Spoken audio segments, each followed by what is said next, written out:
Okay, so we have audio problems. Update to update to OBS means that I always forget. I'm sorry. Okay. It changes. I usually have your thing muted, so it changes the default. I wouldn't have noticed. Luckily, folks were yelling in the chat. So, and by folks I mean just one folk, the best fan ever. There's one more folk. Well, You have multiple folks. fair. I see Brent now. But what I was saying though that you didn't hear, last session the group was continuing Plan 1 for their heist. They've received a secondary gig, which has to deal with an NPC that's actually from the official canon of the game for Cyberpunk 2077. It's the first time that we're really dealing with one of those characters in character. So just for the watchers at home and for the people in this group, our story does divert from specified canon, so it may or may not be identical to your playthrough or what you presume to be canon. That said, you were Kincaid heading back to the Mecha building. I believe everybody arrived, and Leo got a call to come up, and then you were meeting at the end of last session, kind of talking over the gig. So that's where we left off. That's where we'll pick up then. Conversation ago. I was speaking to the lady at the Billox Pest Control, and She gave you the information you wanted. And then and she told me that she contacted. she was forced. Is it King Tao? Yeah, King Tao Security Firm. Yep, that's right. Would she have given me any contact information for King Tao? King Tao's a big enough corporation that you can get in contact with their customer service pool without an issue. Okay. However, you know that'd be a fruitless endeavor, and it's probably best to just wait until have them contact you if anything is a problem. Okay. We have 8. Okay, that's cool. So focusing in, you did speak about a couple of things last session, and I just want to make sure that if you have any questions for me, so that if there are any misconceptions or you're not 100% sure on something that's been relayed, I just want to make sure that we take the time to kind of like qualify everything and make sure that you are reading it exactly as it is. So if there's anything you're not 100% sure on so far in the gig, I want you to just let me know. And if not, just go ahead and move through the process and we'll switch over to day 2. Or day 3.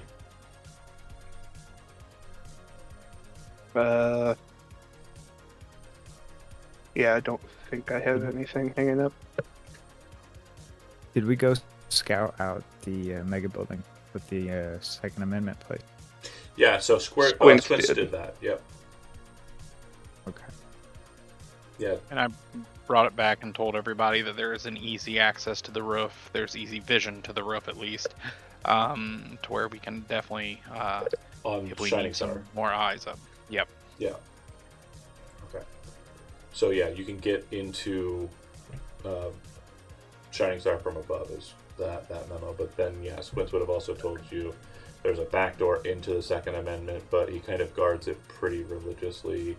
And then Leo would recall that Robert Wilson, the gun owner or the owner of the franchise Second Amendment in Mega Building 10, has held that building since the 50s.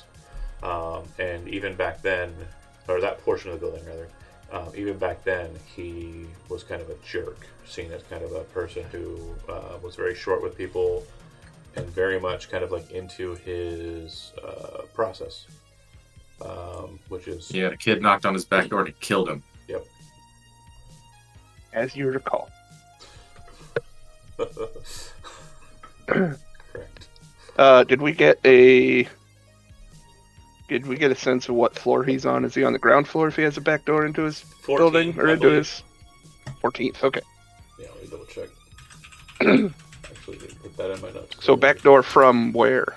So the mega building floors are kind of set up like balconies kind of inward with like a central open space. And in those balconies, you're either going to have apartments that are kind of blocked out, or they're going to use those spaces individually and lease them out to corporations who will then build whatever they want inside of those squares without walls. And so they can formulate their own kind of building structure.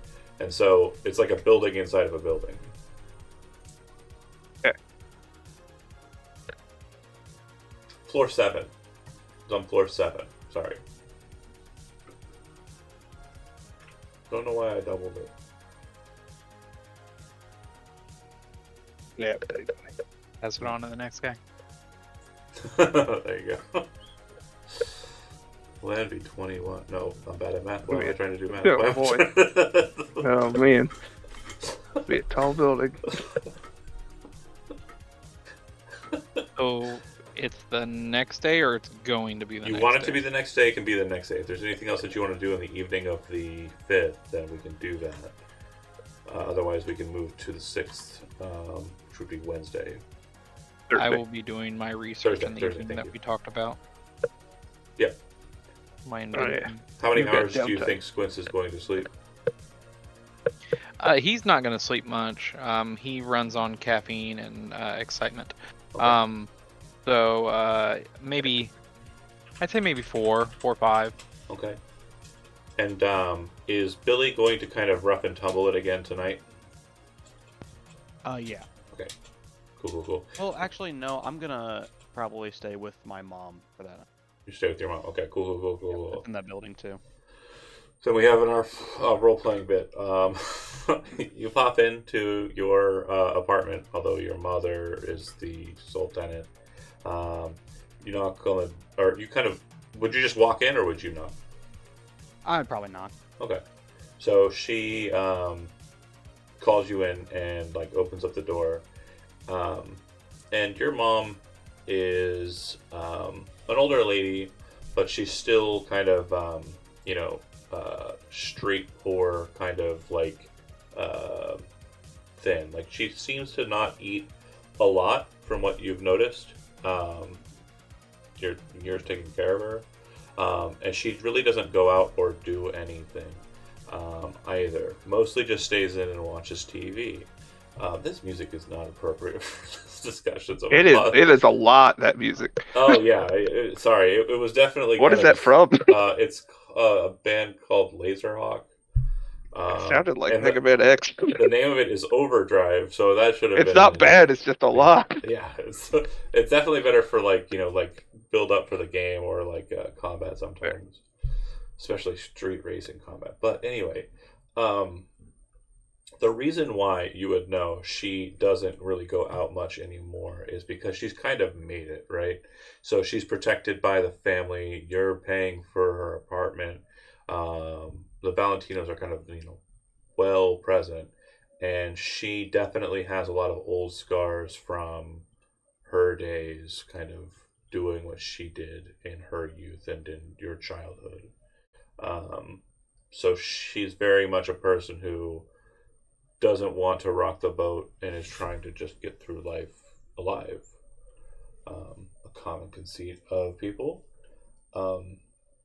They don't really understand that they're kind of like ultimately doing worse for themselves in that way, emotionally, physically, and the like. But she greets you and she's very happy to see you. She offers to cook you something if you want, but it would probably just be pre-packed, that she's gonna, microwave or auto heat.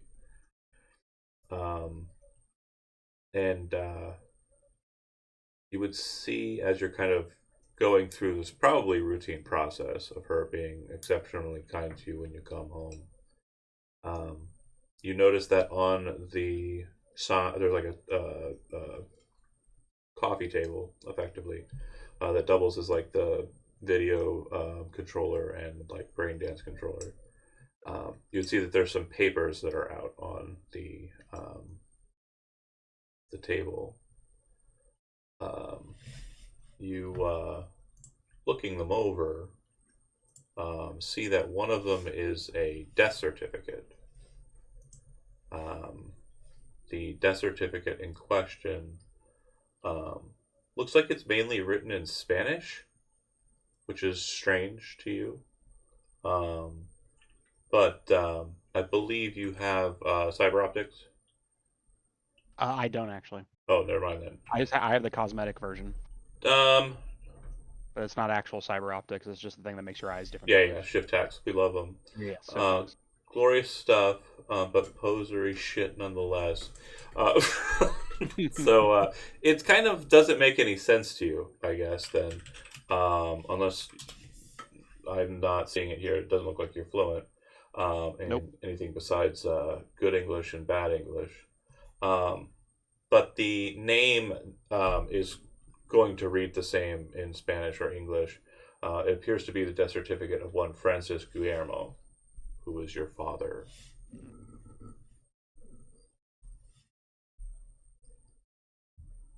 Um, Probably just after seeing that, turn over to my mom and just ask, uh, "Hey, what's this document over here with Dad's name?"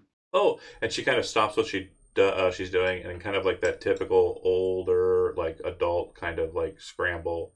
She kind of rushes over to the papers and tries to kind of like hide everything away from you. And she says, it's not a big deal. It's nothing. It's nothing." Uh, um, Obviously it's something like, if you don't want to tell me, you don't have to tell me. I hadn't I, been speaking with Dad for a long time, anyways. um, well, no, out of character. Your dad died in 2068. Sorry. I just want to make sure we're following the same backstory because he died when the NCPD raided. And okay. Oh yeah, that's right, that's right. My So, bad. no worries, no worries. Your dad's dead. But according to this, you've never seen like the documentation of it, right? Um, and you were young, probably like 15 or something when he died, anyways. So it's not like something you super thought about. Like life goes by quick in Cyberpunk, especially in Night City. It goes so fast you forget you're not wearing glasses the whole beginning portion of the bit. Um, but she says Well, it's nothing. And any insistence otherwise, she's basically just going to continue to kind of be very kind of stoic, and she'll kind of start doing the motherly thing where she's like, being really stern and telling you to do things like go clean this or like, go to sleep then. She's being very kind of closed off. um, Do you press? well, no, not on that. But while I start kind of getting to work on some of the little chores and everything, I just kind of want to slip in there, like, "Hey, Mom, do you remember that girl Molly? I was friends with as a kid and Yeah, was yeah, in my band. yeah. I remember her enough. Do you know anything about what happened to her parents or any kind of guardian or something after what Um, happened?" her parents were working for a company. Um, oh, what was it called? We have something of they make. It's and she looks over at the table where the stuff is and kind of like looks up to like the electronics unit above the coffee table and says, "Macrowave." Yeah, they her dad got was a small job at Macrowave, and then he got really big and moved out. I think they moved over to Charter Hill. Hmm. Yeah, that's all you know as of right now, then. I think that's I it. know Yeah, about. we didn't really keep in contact after they kind of moved out. They're, you know, but Molly, she ran away from home and you know started kind of doing her Oh, own thing. oh, I know. Okay, well, that's all I wanted to know then. Okay, you want me to I try and just call them, didn't. or Do you have their number I still? don't. I could probably get it though. Well, if you can at some point, just let me know if you hear anything. Just trying to find out some stuff about her. Haven't seen her in a while. Okay. Yeah, so it's a two-bedroom apartment. You probably have a room set up for you in this space. But again, it's a very kind of small space, even still. And as you're kind of getting to sleep, um, you're like, pretty sure in the middle of the night, like you have a weird dream or maybe kind of like something residual from drugs that were taken the night before or something, but you swear you kind of get this feeling in your gut that your mom was crying during your rest. And when you wake up and kind of like get to business, she seems to be kind of normal. There's no issues or anything crazy. But those papers are out on the desk again, or out on the office coffee table again. You note that though. I'll just kind of leave it all be at that point and just do the day as normal. Get to in the work. morning. Yep. Yep, she definitely has a big piping hot dark roast coffee, ready to go. So, not that bucket slice shit. So, might as well. And then Big Toe, are you trying to stay in Night City proper, like, or are you driving back and forth to work? Um, hmm. I think he would drive back and forth to work, Okay. mostly to switch out luxury with Hank. Okay. So you're back to the Junker or the Yeah. Nomad car. Okay. Cool. That will be strangely beneficial to you. We'll discuss that much later. Okay, and then let's see. Kincaid, obviously, after business is concluded, you go home to your apartment, go to sleep, no problems. I'll review the chip that I was given from Billux. Okay. Just sort of analyze, look over. Sure. So the three Details. individuals, and I didn't get pictures of them, and also finding It's not a pressing matter. You can skip over me. I'm just saying that's what he'd be doing. Might as well get it out of the way real quick. Okay. Daniel Chang is the leader of the group. This would be the three individuals who service the Shining Star. Daniel Chang, and then he is accompanied by Gregory Kennedy and Salvador Cornell.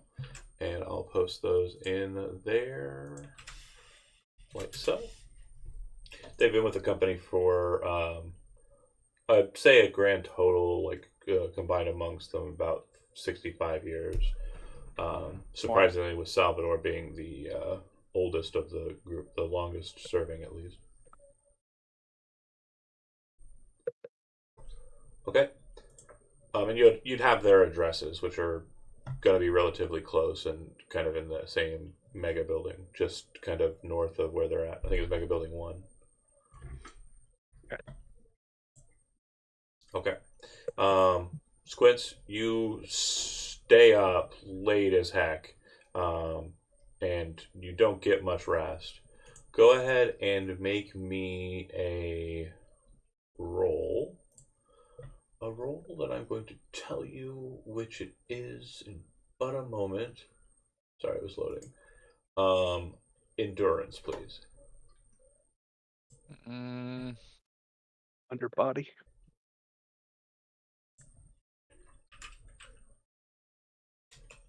Nine. Okay.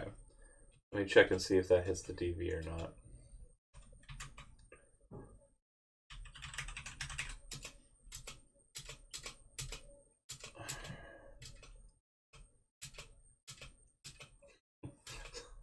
Have to do a severe check. Lifting So up the the shades DV for for it. the endurance check is a 15 because you're kind of forcing yourself to stay up. I would say that despite your best efforts, unless you utilize some sort of medication, that could be like an energy drink. That's what I said. He Okay. lives on those. Sorry. So Then, just a okay. heads up. You're cranked up. You're cranked on that. Then you do not get a good amount of sleep, and you will have fatigue for the next day. So you'll have a -2 to everything that you attempt to do during the day. But you've already rolled your check for the purposes because you roll that before this process starts. You successfully in the morning after you're done sleeping kind of get up and do the finishing touches and kind of put down like a list of desired items, but you now have a blueprint for your invention. Cool. Okay, and then I would say, Leo, you wake up. What are we doing first thing? Same thing I do every day. Check the scream sheets, And go get a coffee at Bucket Slice. Okay. Scream sheets, nothing crazy. It does seem like the main business on offer is that there's supposed to be a meeting with the current mayor, um, Jefferson Perales, and the former deputy mayor, his rival in the impromptu election that was brought upon by the death of the former mayor, Reinhold. I probably pronounced that or said that name I wrong. thought it was just Holt. Holt is the deputy mayor. I'm actually doing some service to myself here, correcting some inconsistencies. Oh, who's with the former mayor? Bear with me. It's Lewis Reinhold. Hold on a second. Cyberpunk 2077 mayor Lucius Rhine. Holt is his deputy mayor. Weldon Holt is his deputy mayor. Lucius Rhine died under mysterious circumstances. If you are a bit more kind of nose to the ground on bureaucracy, you can make I believe that's a role you can make. A But cop, he would know, wouldn't he? no, Not necessarily. yeah, because it was covered up by the cops, so they probably didn't tell all the cops. You know what I mean? Well, I don't he's believe I not have the dirty any cop points too, in yeah. bureaucrat. Yeah, no worries. So yeah, it's definitely something that was kind of mysterious, and you know that homicide dealt with. Yeah, I have no points in it. Yeah, you would know that the case was handled by a guy named Harold Hahn. If it's super interesting to you, a detective in homicide. Um, but yeah, so they're going to meet and have like a conversation that's going to be like in front of the news media and kind of like discuss between the two parties, the two political parties in Night City, like what they get to do or what they're going to do moving forward. I believe that Perales is a member of the Federalist Party, and Rhine was a member of the Devolutionists Party. Well, Holt would have fallen into devolutionist as well. Yes, correct, because he was his deputy mayor for sure. When The vice president. so I'm understanding right. Ryan died under questionable circumstances. Holt took his place in the interim until another Yeah, basically he would have election served. cycle. Well, no, not an election cycle. They had an emergency election shortly thereafter. So Okay, so Holt was never mayor. He was just deputy yeah, under Ryan, who is dead. it's not exactly like vice president and president. So a deputy mayor's Sure. purpose isn't to like take over and finish out the term.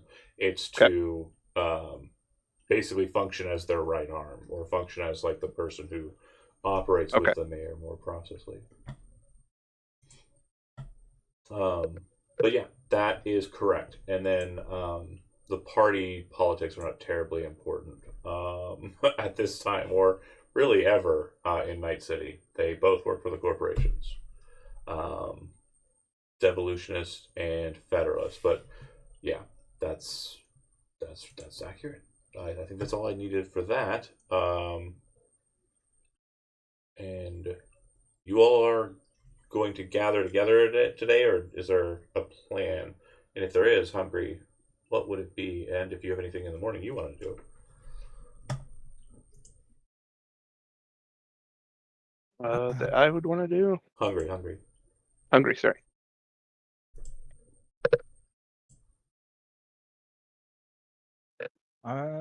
So this is the 5th, correct? Or this is the 6th? Thursday.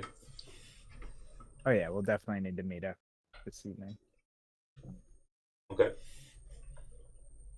Yeah, Hungry would send a text out, setting a plan to meet up. Aroundish. I guess what, like 6 or 7 tonight, Okay. and then he would also specifically on the side. I'd like to hire Leo to look into all of the surface level information that's available for Bart Jarvis. Don't don't dig into anything. Don't don't do anything risky, but just like compile some basic information, anything that's known about him for me. Gotcha. Also, be aware that the gun is being handed off at by 1 p.m. tomorrow. So, if you want to do a meeting super late to get that gun, just a heads up. Library I figured search. we'd probably Sorry, go ahead. hit it this evening.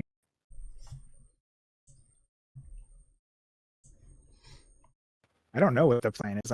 I'm the guy that puts the people together, beta. We've been observing this. We've got a couple opportunities. There's the back door. There's the front door. None of it sounds like a real great idea, but we do have to get it done tonight.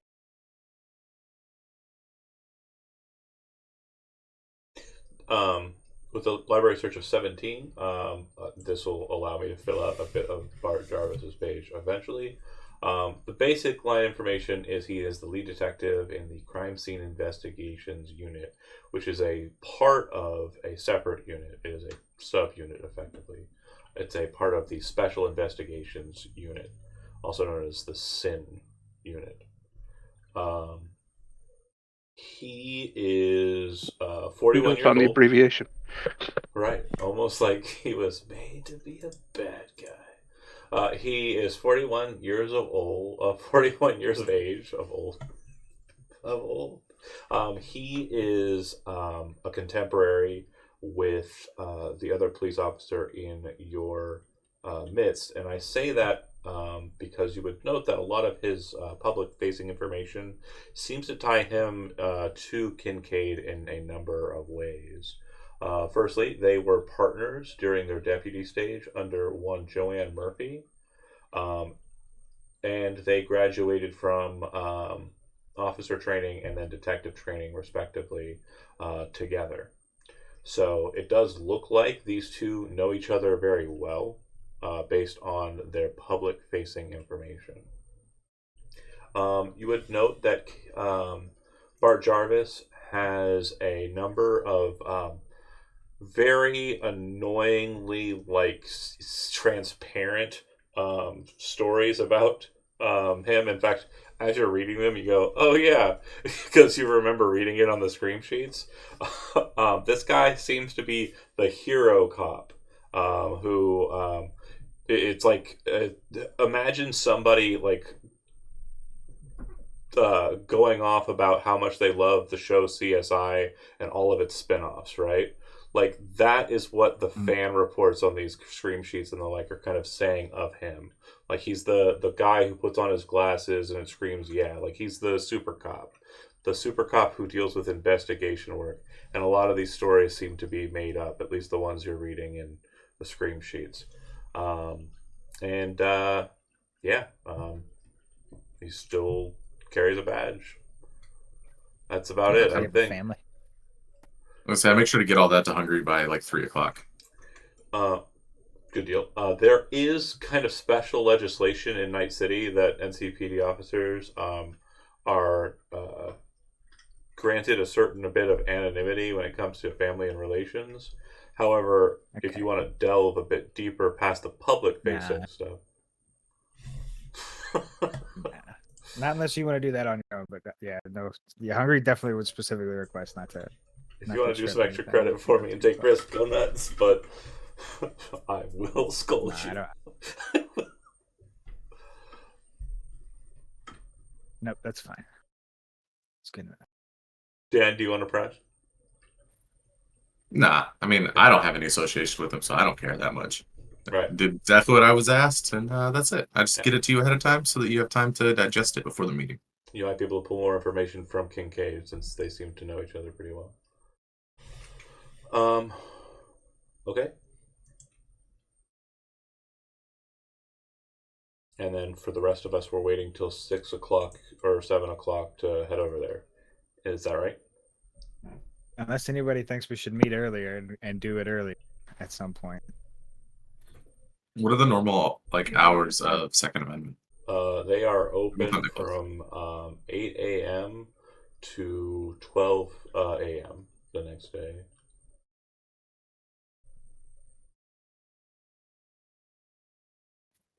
All right. Yeah, I don't have anything else to do until 6.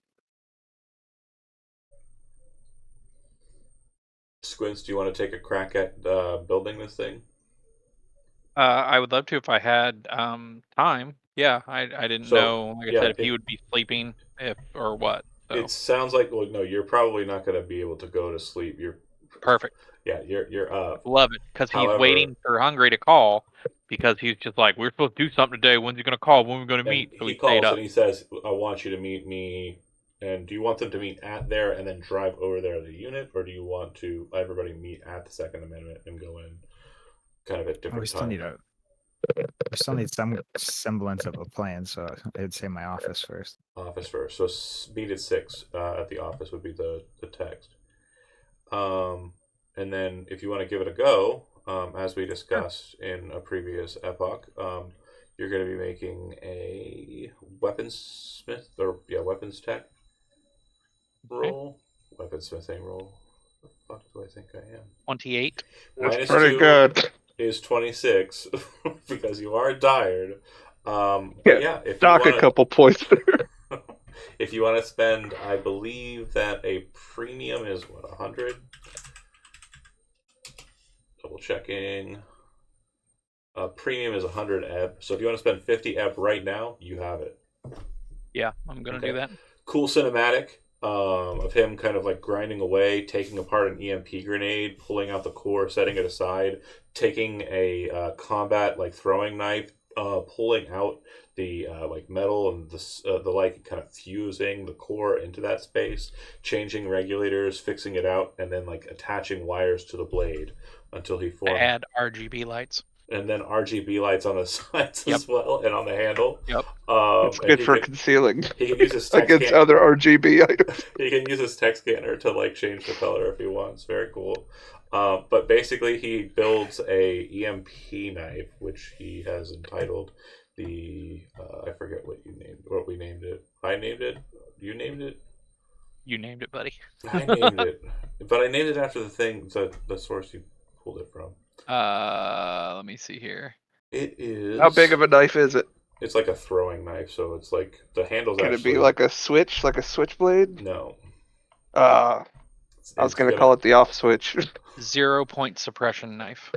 That would have been cool at the off. Would have been cool, but it gets the rules down. It says 0 point suppression knife. Yeah. So when he throws it and hits the target, and it is charged on, it will activate and function for just the target, as if they've been hit by an EMP grenade, and they'll have to make a cybertech check to not have their shit shut off.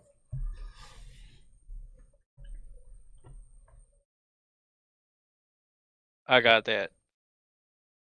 Cool. So then, and nobody else had anything that they wanted to do during the day, right? I don't think so. 6 o'clock rolls around. You all arrive at the office.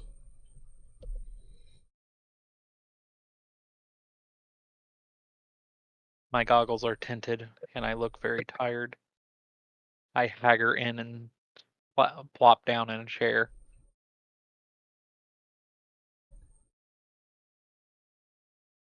Yep, I'm there at 6. Same. Glad you could all make it. Everybody feeling good and doing all right. We're getting there. I hold up an energy drink. I mean, So- tonight's the big night. I gotta get this thing done.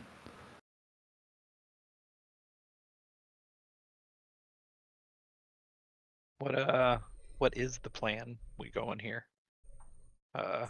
We have a few options at least of going in either the front door. I don't know if we have time to disguise ourselves as the other group anymore, but what do you guys think? You're confusing the two jobs. Oh, this is the gun one. This is the good one. Oh, okay, yeah. This one had a shorter shelf life. You're good. I want that to have been in real life. He's so sleepy. Like in the game. Yeah. I'm so tired. that conversation was fully incurred. This is the good one. Got it. Yep, that one. Oh yeah, that one.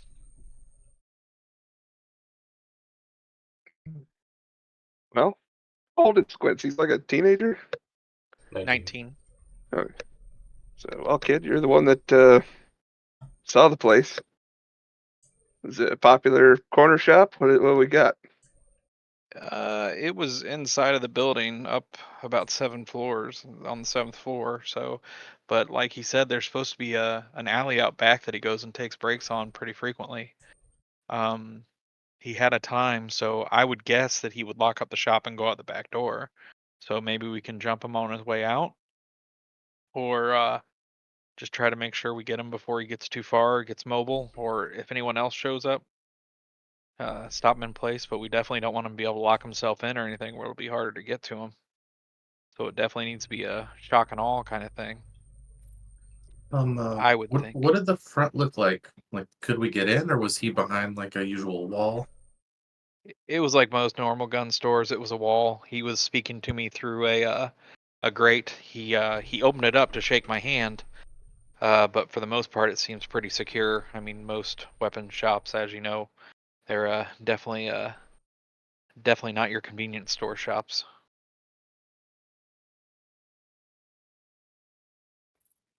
Yeah, if I remember correctly, he would go out that back door fairly regularly. Or worst case, you just knock on it and he'll come out pissed off, but he'll show up. And that might be easier to get to him that way than trying to go through the front. Yeah. Remember, but he's we're not not gonna after come him. We're quietly. after his gun. He's not gonna. I'd like to say we would get the opportunity to talk to him, threaten him first, but I don't think he's gonna come quietly no matter what we do.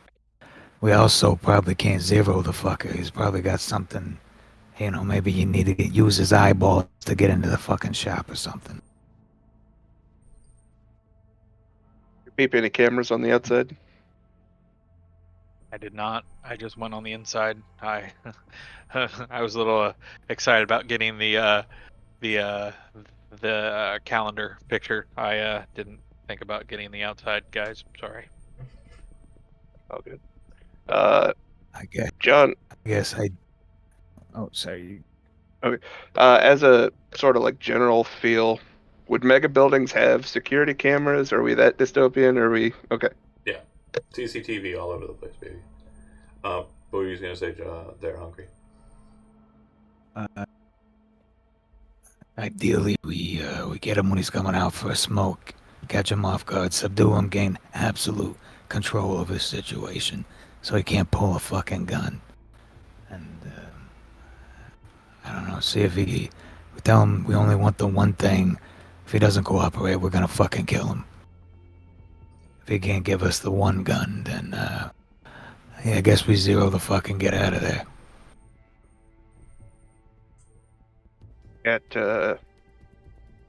Leo is the net runner.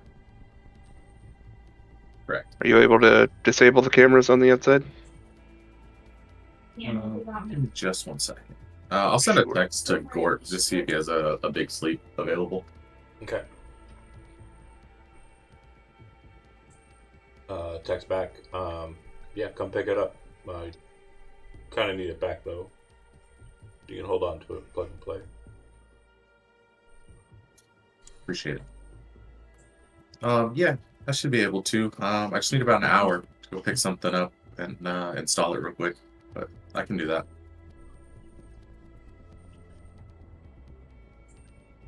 I don't mean to sound like a baby in front of you fellas, but I, less than anybody, want to be ID'd stealing an illegal weapon out of a weapons shop.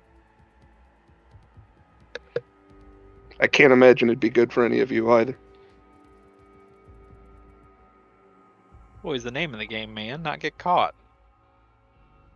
Yeah, I ain't trying to tango with no NCPD these days, for sure. Yeah, we're not trying to hang out with your buddies ever. Can't blame you. Mr. Hungry, do you mind if I excuse myself to go grab this real quick? Yeah, go for it. All right, I'll head over to H10 and I'll meet you guys there. Before you head out, though, do you slip all of the information you got on Jarvis over to Hungry? Oh, I said I did that like at 3 o'clock, Okay, cool. so that he had time to digest it before the meeting. Just making sure that that's the case, Hungry. So all the information that Leo had on Jarvis that he was able to pull, you've got. Yeah, sure do.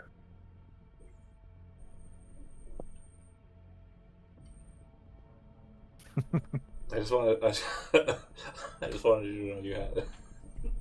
Yeah, Just- Hungry knows.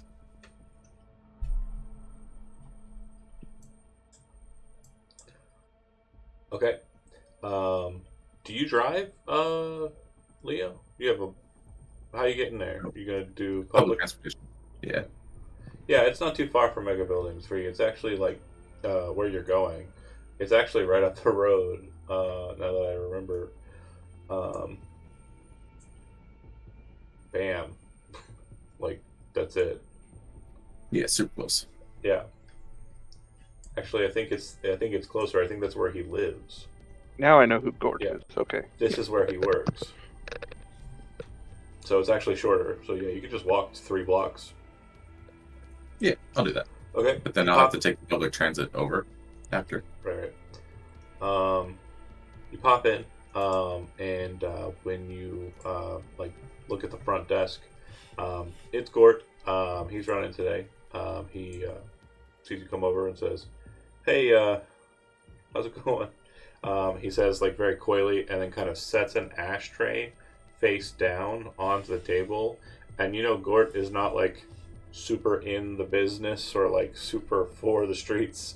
Like this is definitely like him being as awkward as fuck as you understand him to be, but like trying to be like cool. Rhymes, huh? Crimes, huh? All right. Okay. Another day in paradise. You know what it's like, Gord. Oh yeah. It's hard out here for us edge runners. He says with a smile. It do be like that, though. He kind of like brushes his hand through his curly mohawk, and then kind of like looks at you and says, "This isn't gonna like come back with anything on it, right?" Have I ever let you down? Never once. Just making Never sure. Gotta stay safe out here. But yeah, make sure I get it back as soon as possible. I'd say if I don't see it by the end of the month, they'll probably come around asking questions. He says he tries to like I'm puff his back chest. before that. He tries to puff his chest. He's like, "All right," and you guys do your little handshake, and you can head out. Again, Kiss on the foreheads. yeah, you guys kiss on the foreheads, and then do you want to head back to the mega building, or do you want me to go to them real quick and just kind of like? No, you go to them because it takes like an hour to install a program anyway. So Sure. I'm just gonna start taking Probably just hang there at the break. transit over and do it. Okay. So then, folks back at home, Leo leaves to go get what he said was called a big sleep. The big. So, yeah. And then just to show it, because I had it, Gort. Is the big sleep a quick hack or is it a big ass gun? You don't have to install a gun, and if you did, it would take an hour. Okay. Just He making- said big ass. Well, I guess that's true. The bigger the gun, the harder the install. You never know. Fair. Maybe he's being installed in the gun. Back at the office. How do you folks want to roll out to Mega Building 10? A tank. That is an option. I'm gonna call shotgun. That is an option. Yeah, I can drive. I'll probably park, a little ways off from the building. Okay. So Big Toe, I'm assuming Squints is with you. Hungry, who are you riding with?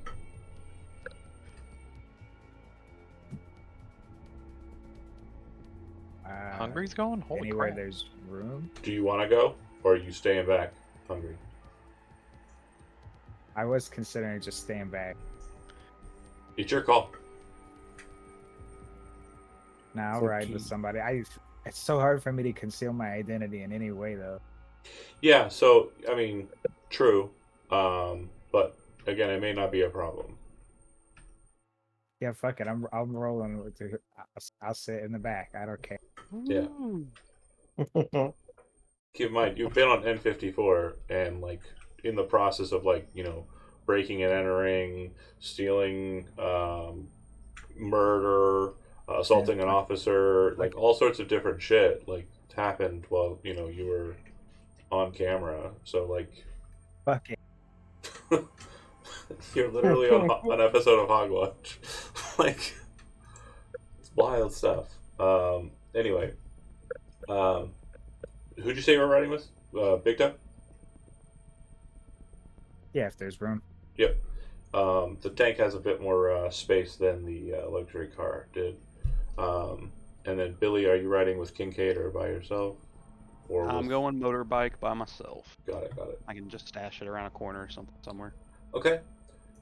I would like all three of you separately, because you're riding separate, to roll a d10.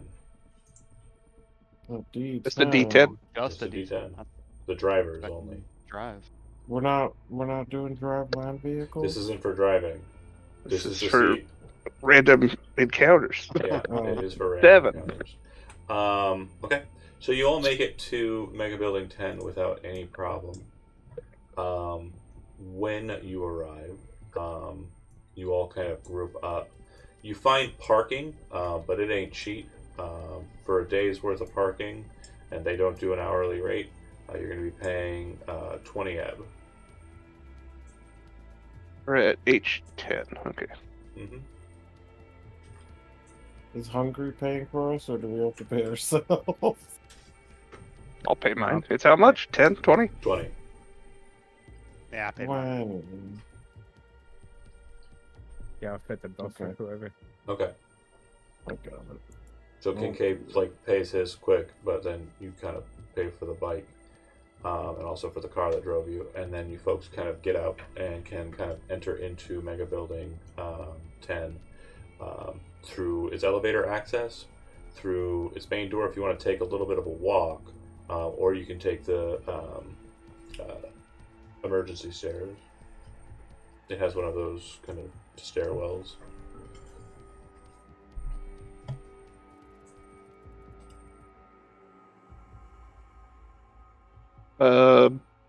Emergency stairwells probably have fewer cameras, less coverage. But I'm not willing to assume there's none, right? I would assume that there's probably still cameras at every corner, but here's what I have to say about it. They can't shut off the stairs. We can't get trapped in.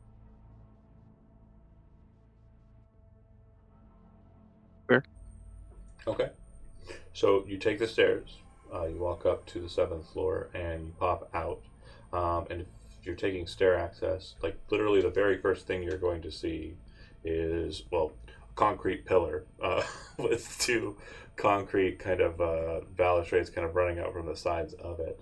On the right side is just a mess of noise of people buying dinner from small little like cook shops that are basically set up grill inside of like a space with supplies behind them, and there's like a dozen of these next to one another. Very loud noises kind of coming from there.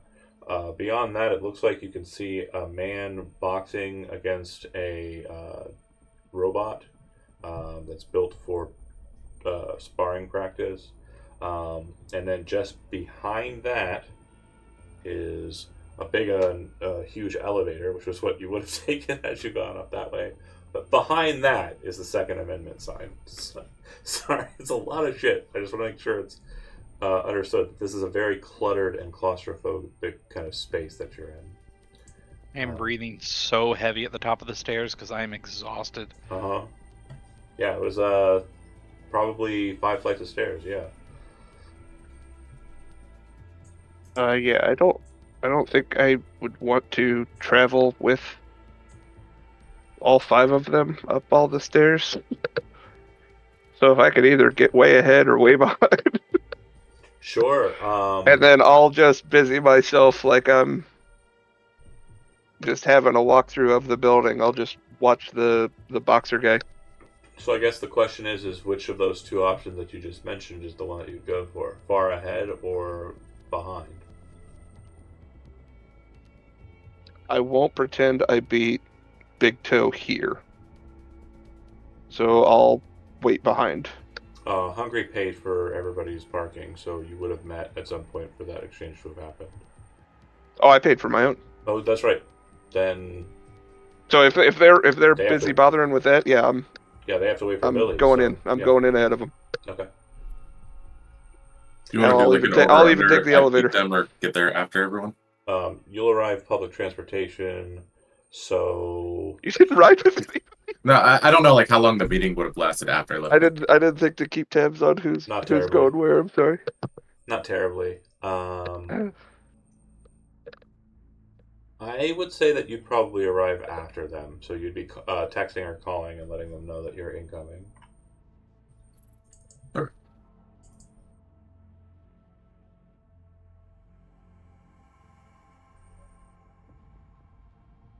So, but yeah, you can see the lights. So if Kincaid, you arrive there first, like just a ways from you, you would see 3 points of interest. There's the Second Amendment, pretty wide open door. Doesn't look like there's a lot of people inside. There is a glass window that you can see where there's a guy walking around. Doesn't seem to match the description of Robert Wilson. And then from what you can tell from your angle, it seems like there's a caged kind of area, and most of like the interior part of the building is kind of on the right side of the door, where you assume like the back room and everything is located. That assumption is furthered by, from where you're seating, kind of looking, you can see a couple of trash disposal units, like big old dumpsters, that are kind of tucked in this kind of space in between that building and a staircase that goes up. At the foot of the staircase is a rental apartment door, which you can tell based on this mega building by the kind of yellow and red colored kind of almost McDonald'sian kind of color scheme on the apartment doors. And it looks like whoever that tenant is, their rent has been paid based on the notice in bright kind of neon colors. It says they are paid. And then the third thing that you would notice, so first thing, Second Amendment. Second thing, kind of back alleyway that looks like it connects to an apartment. The third thing you would notice is that the space in between, the kind of large opening in the middle of the space, it's a bit different than the one back in Mega Building 3, in that, I'm sorry, they're yellow and green here, the apartments. But focusing back up, the space in between, every single level appears to have this net mesh that's been kind of put out in between. You're not sure that it would support the weight of somebody falling into it, but you think that after a number of kind of hits, it might do. So, I'm down. yeah. I'll steal a glance at the Second Amendment and try to snap a shot on whoever's behind the Sure. counter There's two counters. as I'm walking by. What you'll notice is there are going to be two counters. There appears to be a space on the left side that leads to possibly another room or section. And then on the right side, there's a kind of metal mesh that kind of covers over a space that looks like it has a bunch of guns on the wall behind it. Probably where the sales actually happen. On the left side, it looks like it almost kind of looks like an like a medical office, like the glass window, the kind of like, open space where you could talk to the person behind the glass. There's a guy walking around behind there, and then as you're kind of close to it, you'd hear like kind of a muted sound of what sounds like gunfire, and you realize that they must have an indoor range. They have a range. Okay. Yeah, I'll snap a couple shots of just the interior and any cameras immediately outside the front of the building, Okay. front of the shop, and send those over to Hungry and or Leo at the least. Sounds good. Otherwise, I'm gonna busy myself just watching the guy boxing a robot because that seems up Kincaid's alley. Yeah. How many cameras was it? Just gonna be a total of 3. One from the elevator, one from the kind of connection on the wall mount, and then there's one that kind of closes the gap in the Second Amendment store space from the inside. Those are the only ones that you can see from outside.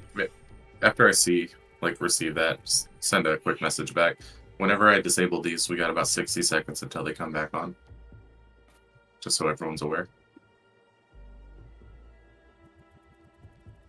The cameras. Yeah. Like, if I'm gonna do it quickly, that is.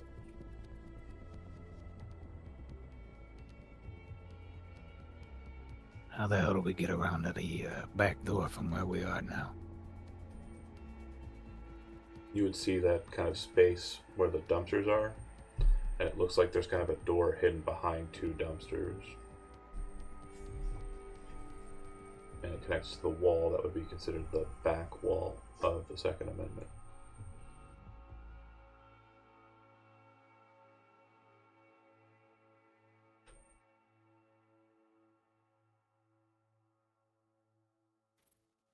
Just let me know whenever I interact, John. Yeah, you. If Hungry and his group kind of arrive up after Kincaid, you're free to move at your pleasure. So that'd be Big Toe, Billy, Squints, and of course the man himself. How would you like to approach the Second Amendment, if at all? Big Toe wants to be the backdoor team.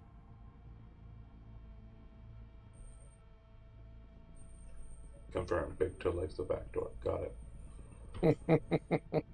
Hard to know. Put it on the wiki. Notes. Big Toe likes the back door.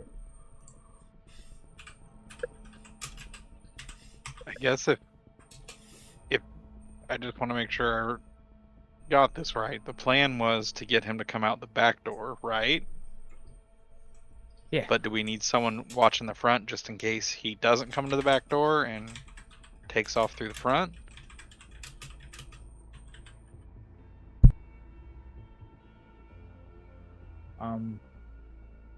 I don't know. I really don't know. I don't even. I don't think he's gonna understand take off, the to be honest. Well, I'm just saying, like, if he's like, I'm not entering the back door, I gotta get to this drop now. So what is the current time and what the drop was 1 o'clock, right? 1 o'clock the next Tomorrow day. afternoon. Like, we're still yeah. good, yeah. Tomorrow. We're in okay. the like middle evening, maybe 7-ish. Yeah. Okay. Then I think, all of us go back door and just kind of. In fact, I would say that it is about the time where you would probably think, man, some of that food smells hella good.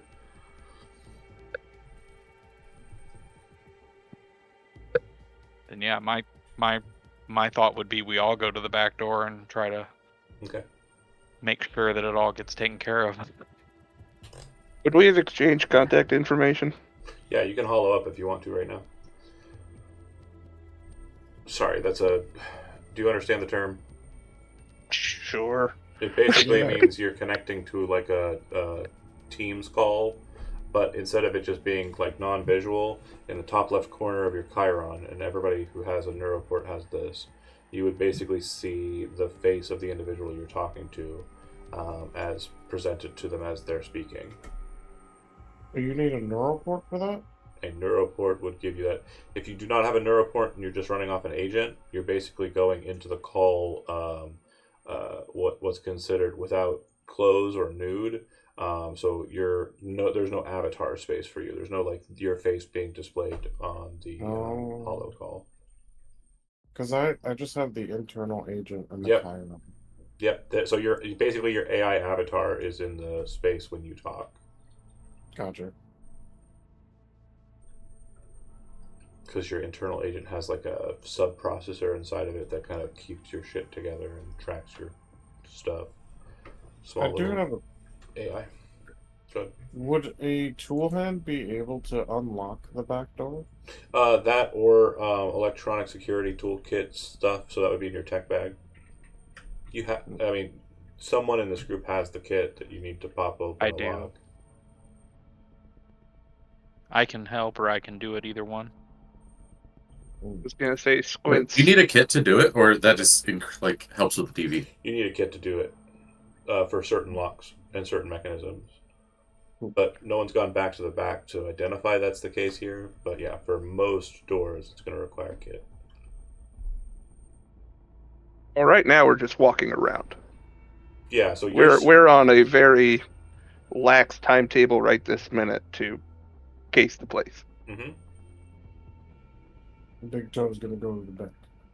Okay, you're heading back The into the back trash door. area. Oh yeah. Okay, so over by the stairs that I mentioned, and kind of like tucked away inside of the dumpster area here, you would see two people kind of seated. One of them like back against the concrete and kind of like legs sprawled out, and then the other one's kind of like in legs crossed, sitting on their butt. It looks like they have a couple of spent air hypos kind of lying on the ground, and it looks like they're kind of getting one together. It looks like they're doing something to the cartridge that involves a the best way to kind of describe it is like a whipped cream can, that they're using on the cartridge. So they're getting high. It looks like they're about to continue their high. Yeah. All right, I'm gonna let them finish off that whipped cream can. Well, And it's not exactly right. But yeah, it's fine. It's fine. The specifics of the drug use. Just having a sweet treat on a nice day. Just taking a little whippy cream. Oh, city folk. Yeah, it's more that they're using the pressure in the whipped cream can to No, like I know. repressurize. To propel the whipped cream. Well, yeah, right. What it was made for. Again, it's for that sweet tooth. I get it. Yeah, man. Sometimes I love dessert. it's a Thursday night. Here in the mega building. They're all loopy about them. You just want something to top off that key lime pie you had. Yep. So indulgent. Are there any like noticeable cameras around? Inside of this space, no. The only cameras that would have been noticed by the group are already on the hollow call in text form or image form. So you would have seen there's one right above the elevator, which is just straight across from the Second Amendment building. There's one at the door of the Second Amendment, kind of looking down and into the room, like into the space.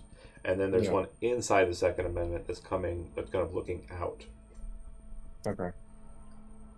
Now, when they finish their can of whipped cream, do they look like they're getting tired, or do they look like they're getting more hype? So they definitely look like they are under the influence of something. Go ahead and make a human perception check to try and kind of determine what's going on here. Human perception. Regarding their lethargic nature or what have you. Where is that? It's under social. Social. Human perception. Yeah. 21? So you're pretty sure that they just look like they're kind of mellowed out. Like they look like they are Jello people after they hit. Gotcha. Okay, so would it take a lot to knock them out? I would say that they're already halfway there. All right, cool. Can I bring them all the way?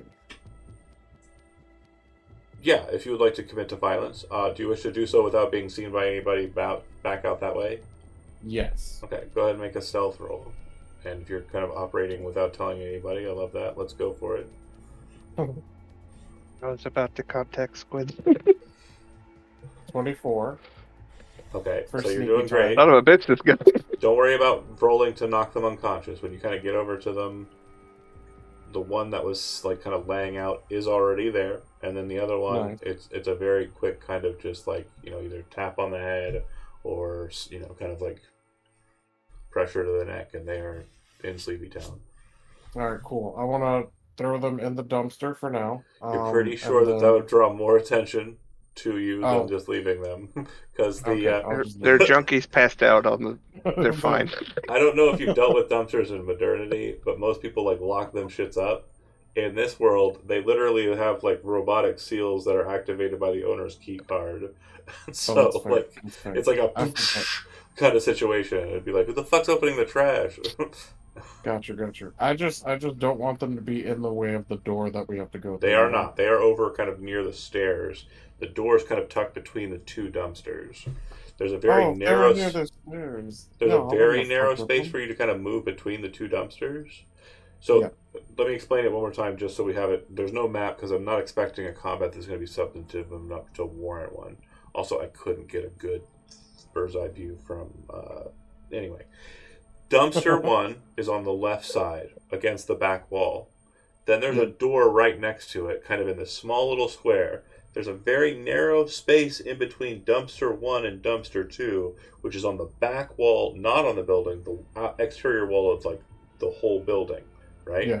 So there's like a very narrow space in between those dumpsters that doesn't look like it was made or intentional, Mhm. that someone might be able to squeeze through. But it's definitely going to be a situation where you're squeezing through it, every single one of you, even from the biggest of the big to the squintest of the squints. All right. So then, yeah, I'm just gonna let everyone know. Okay. I'm back here. I know, I have 2 drugs. Chinese. Cool.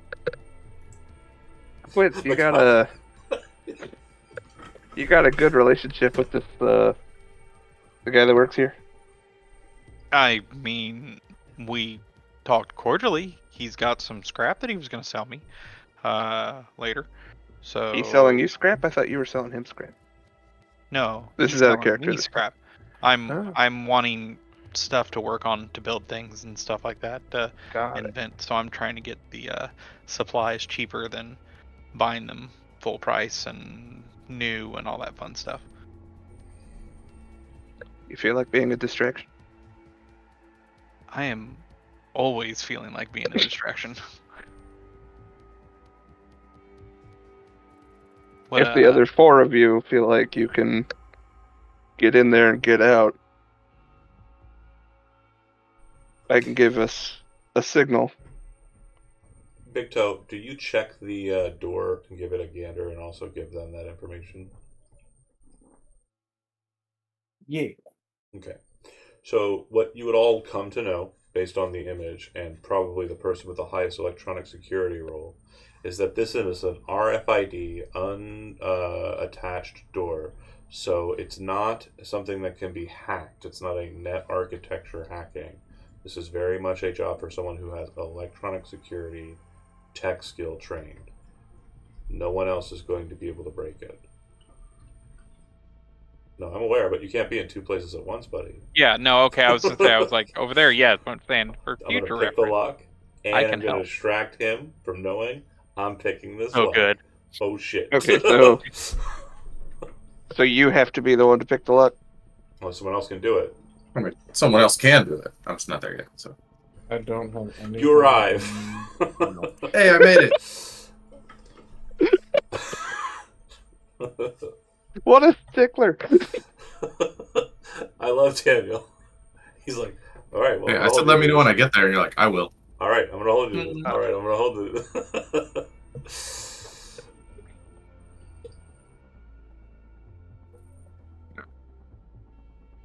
So what was the plan? Squints is going inside to distract him. Is that right? I absolutely can. Are we ready for that? I'm part of the distraction. On my way up. Do I see any kids around, or like around No. the floor? We're good then. And I would say that like a flush of nostalgia kind of hits. Now it's definitely a bit more grimy than it was when you were a kid here, but not by much. I mean, it's still Night City, but I would say that the thing that you know is that the time being what it is, 7 p.m., there aren't going to be a lot of kids out anyways. Most kids get done with school around 5. And for you, or you would basically either have gotten home and started your homework, or you would have got home and you would have been like, straight to supper or something. The window that you're kind of looking at is when the family kind of eventually shows up at their apartment, if there are kids, and kind of deals with those end of day things.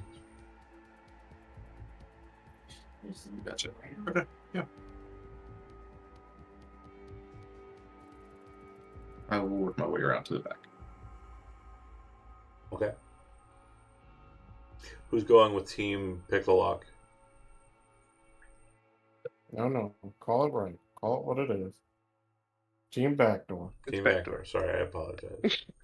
I did actually add it to Big Toe's wiki page, so made canon in episode 2 of Run the Block. Big Toe prefers the backdoor.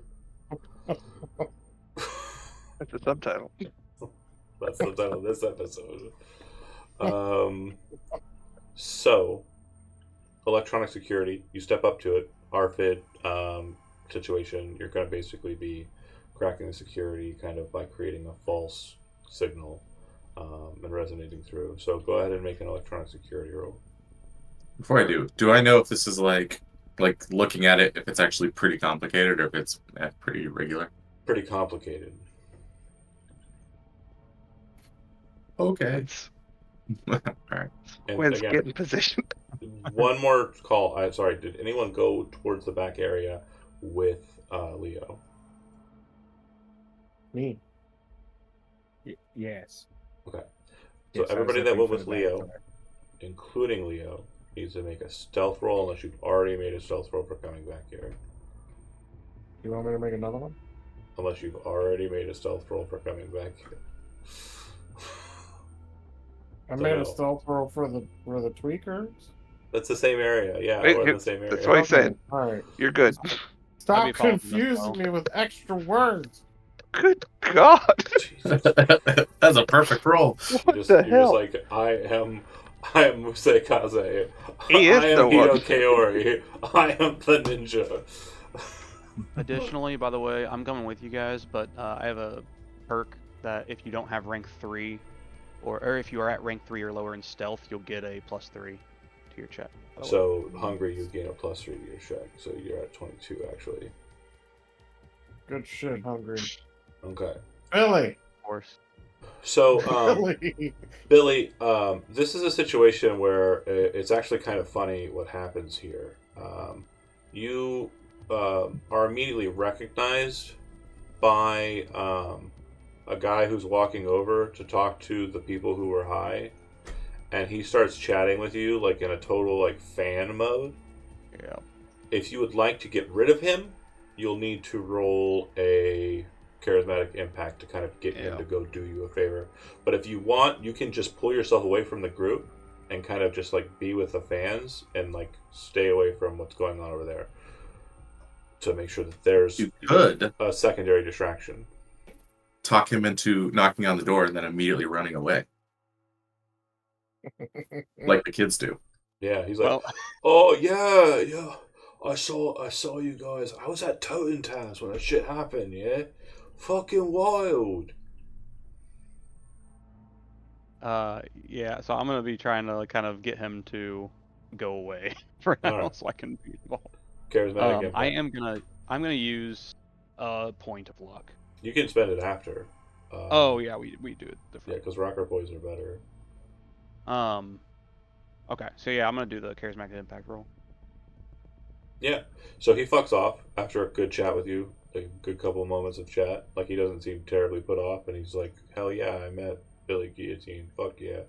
Yeah, I'm gonna ask him basically. Yeah, can you go get me? And I'm gonna list an alcohol beverage that just doesn't exist. Yeah. He's like, "Oh, that might be downstairs on ground floor. Yeah, I'll check it." And he'll walk over to the elevator and take it down. Okay. Electronic security. If cracking is the next Wait. step. Go talk to the guy. I'm gonna give him Yeah. a luck. Well, I'll send Spence a message. Just let me know whenever he's distracted. I'll try to get this door open. I want to get the roll out of the way because I know your guys' side is not going to be too narratively interesting. So just to let you know what I'm doing with pacing. Oh, So okay. since yours is Sorry. boring as fuck. I'm worried we're forgetting about the distraction. Sorry. I should have made my intent clear. Oh, there it is. Will you roll another fucking? Why don't you guys just roll more tens? Fucking assholes. The ones are coming. All right. Well, hopefully it's during a firefight.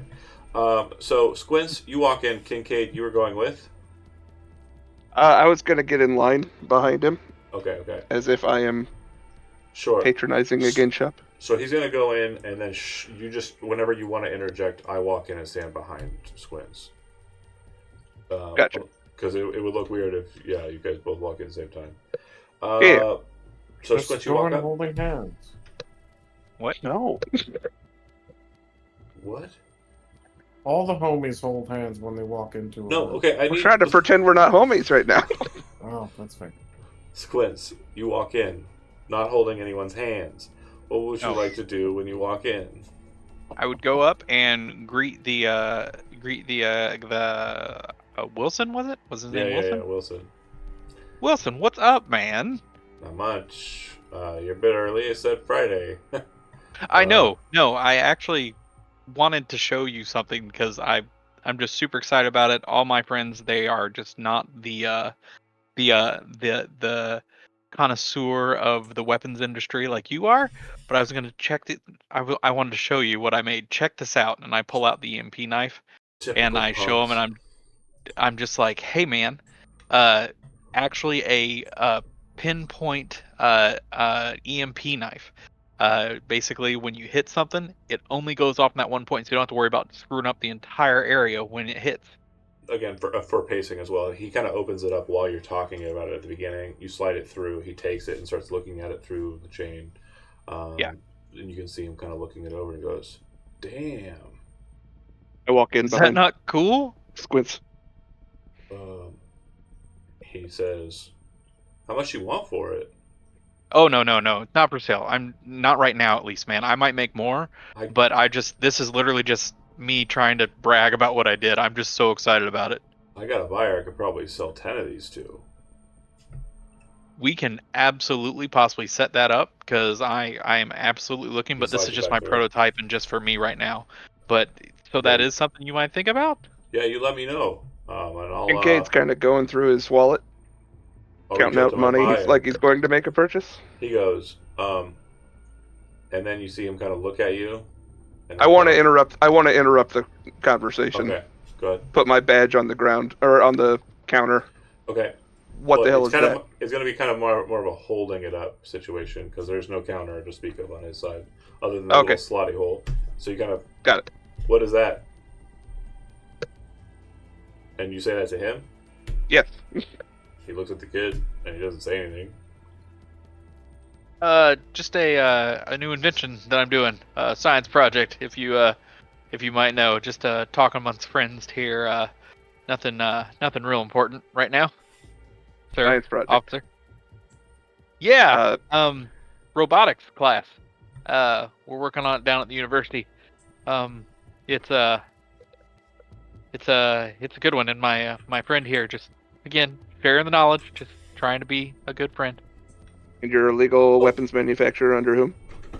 I'll be right back. I have to go do something. No. Sorry. Oh, wait. Well, this changes things. Yeah, who's the DM now? Who wants next? Hungry. We get all the free things now. Quick, everyone take 10,000 eddies. Yeah. No one can stop us.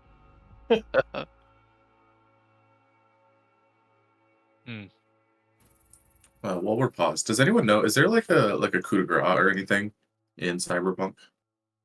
Like if someone's incapacitated, is there just like an auto kill or just crit?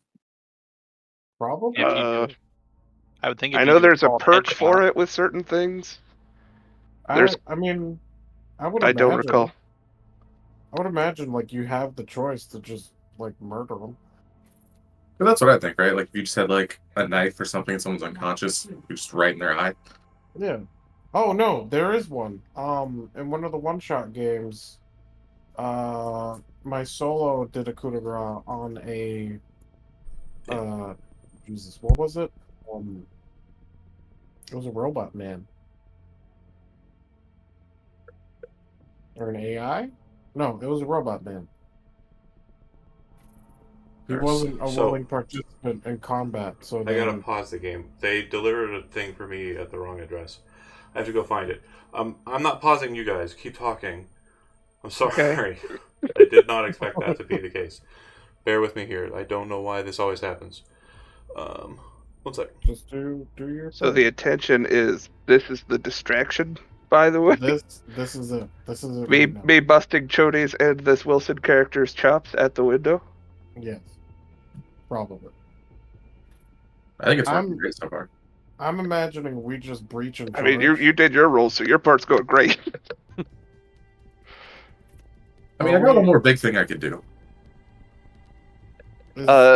Before we forget, do you want to do anything with cameras, or are you going to bother with it? I mean, if there was any cameras around, but was there any that looked like directly inside? Because I don't remember hearing anything about any in here. There's one right above him at the counter, and then there's another one, I think, down the hallway to the back door. Like looking at the back door, I think. I'm really bad at visualizing this kind of thing, so I'm not entirely sure.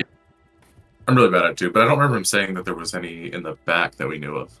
There was the elevator. I guess if there's one inside, and then there was like one that was somewhere in the middle of the two. Yeah, I remember the one by the counter, or the one above the counter, where like Wilson is standing, and then there probably is another one like for the store. I think. Yeah. Because I mean, I can turn them off, but they're only off for like 60 seconds without doing like an actual like diving into the net type of thing. Yeah. I mean, it should be enough time to knock them out. I was thinking, because I mean, I could just system reset, knock him out for 60 seconds, and then we could do whatever we need in that time. Are we stealing his money as well, or just the gun? I'm not part of that bit of the conversation. Okay. What happens on this side of the counter, stays on this side versus what's on the other side of the counter. I'm comfortable enough in a meta sense not knowing what you guys are up to. If you would have ever asked that pre-planning, I would have said just the gun when I. But I mean, again, it's up to you. All right. I'm just wondering because we got bills to pay. Yeah. I think it's finders keepers. And I don't know what kind of timetable you'll have to get in, get out, because you're not totally sure where the gun is, are you? We got 60 No, seconds. we don't know anything. We're so underprepared for what we're doing right now. We're gonna rob him. Just gonna rob him. That's it. Here's what I'll do. I'll puppet him. I'll have him run out directly and just jump off the fucking ledge. You jump off the ledge. Hey, maybe he's a fan of my music.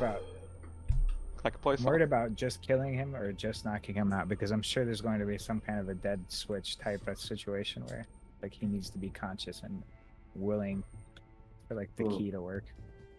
I mean, I can knock him out for 60 seconds, and if it doesn't work because he's asleep, you just kick him and wake him up early. Yeah. True.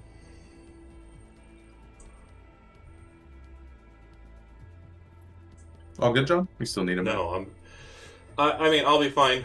I had something delivered. A delivery of yours went to the wrong place? And they have a picture of somebody else's address. Oh yeah, that's gone. Is it food? No.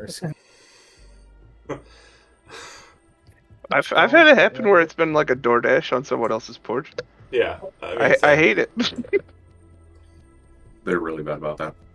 I actually go outside and hunt down the DoorDash. And not to punch down on DoorDash people, but they really like putting stuff immediately outside of a outward opening storm door.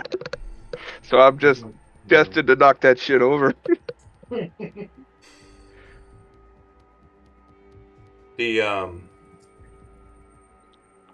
Everybody finds Seneb on the ground. So, you talked to him about the knife.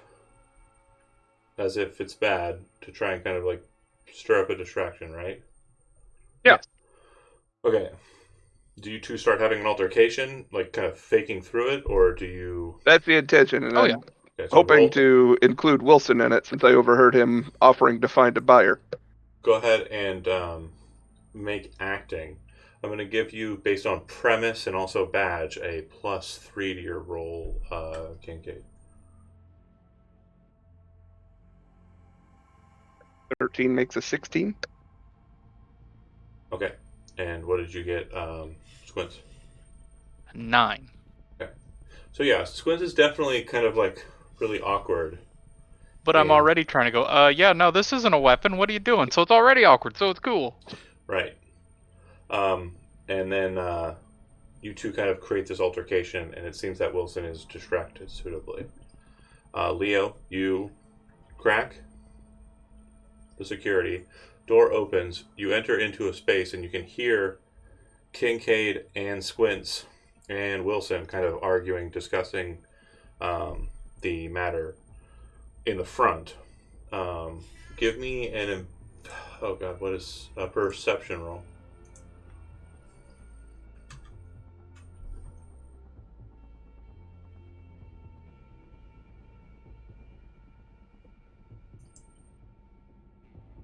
What'd you get? 15. See, there was a bad roll. It was a 2. That's a nice middle of the ground. So it comes to a point where you realize, you being kind of a lithe individual, that if you're going in alone and you kind of look inside, it looks like there's about 2 crates that you can see, not so much like crate, but like long kind of cases for weaponry that are sealed and kind of over on a desk. You do not think you can take both and maintain a high level of stealth, which means you would be required to re-roll with a penalty. So you can go in and get one, and if you'd like, you can have another person go in and get the other.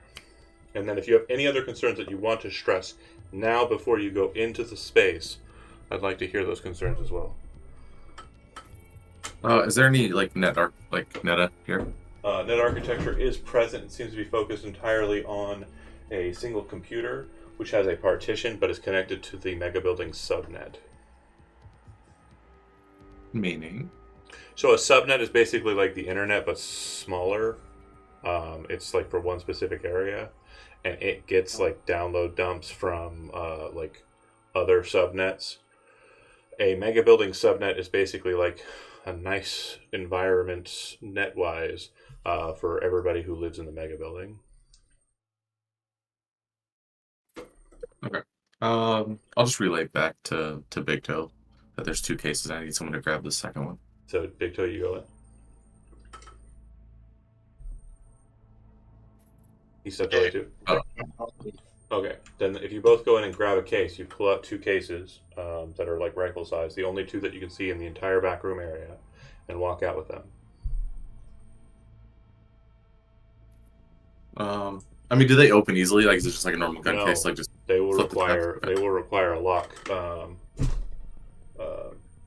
attempt, and you're pretty sure that these are pretty high quality locks. These are Militech secure cases. They're made to protect from kids getting into them and shooting their friends or other horror shit that can happen. Because either way, we need to verify. Because if it's not one of these 2, then we're still kind of screwed. Okay. Do you wish to stay in the back room and try and figure out if you can figure out which case is which? Because looking around the space, there's nowhere else a Resetsu would be located other than one of these 2 cases, what I'm trying to relay to you. Oh, okay. I mean, if there's literally, like, it's going to 100% be one of these 2 cases, or Yes. most likely one of these 2 cases, then yeah, we just grab them both and go. Yeah, you rolled high enough on your perception that I can guarantee you the weapon is in one of these 2 cases. Okay, yeah, we're good. I would like to pass mine off to Hungry, if that's fine. Or Billy, I mean, either one, because they both came back there. And then that way I can make sure to just try to turn these cameras off as we're going to pass. I can grab it from you. I got really high lockpick in general, so I'm probably going to want to look at it while we're moving. So we can start getting an idea. Okay. So yeah, a lockpick would work on these cases. Electronic security, not so much. A welding torch would also work. But if you take the two The cases, middle one. if you take the two cases and get out, I'm assuming on the holo call you broadcast that to Squints and to Kincaid. I was thinking yes, but after we get at least down the 10, stairs 20 a bit. feet away, just yeah. Okay, I'm gonna say for Squints, you get a vibe during the conversation, which we didn't really get to roleplay with with Wilson and Kincaid in this whole situation, that he becomes very unnerved by you, and basically you can feel the formulation of a friendship that you had going on being set ablaze by the way that you're kind of acting in this process. I was hoping to avoid that. Your acting I was didn't want to ruin his your job. acting role was too low for you to maintain this friendship. And Kincaid, your acting role was high enough for it to seem real, like you're drawing heat onto the situation, and he's not a fan of that. He does ask sometimes during the process, "You're new here. When do they bring a detective into Mega Building H10? Are you on staff or something? Do I need to reach out to my guy?" And he kind of like tries to be like really kind of irritating, but each of these is kind of rebuffed by you very quickly. That said, when he starts getting his attention on him, can I slap the box shut and try to run? Try to do what? Try to run, slap my Trying box to run with the from knife, me. and try to run from you. Yeah, I want to run. Oh yeah, I like it. that happens. Yeah, so I run off like holy crap, no, and then take Do you off chase with him? like. Absolutely. Okay. Yeah. You chase him down and away, and out of the space. I'm gonna reply on the comm. Make sure those aren't bugged, as I'm taking off after Squints. Okay. Alluding to the cases that they just walked out with. Yep. So when you get back down to the vehicle, Big Toe's car, I'm assuming that's where you'll want to kind of pick the lock. Is that fair to say? I think so. Okay. So I think Billy was the one who was volunteered yeah, for yeah. lock picking. Go ahead and make two pick lock Down around rolls. there then. So we're Do gonna call that. it case A and case B. Can I assist in it? If you have training in pick lock, yeah. I do. So that'll give Can I use Billy a +2 to the roll. Okay, here's the Can I second use one. my little welding tool?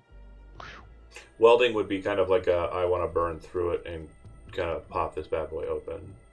Oh. So on the first one, you pop that easy enough. And did you choose to go A first or B first? I just go A, B, yeah. Okay.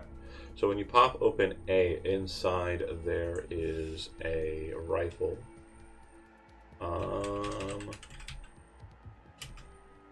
It is not what you're looking for.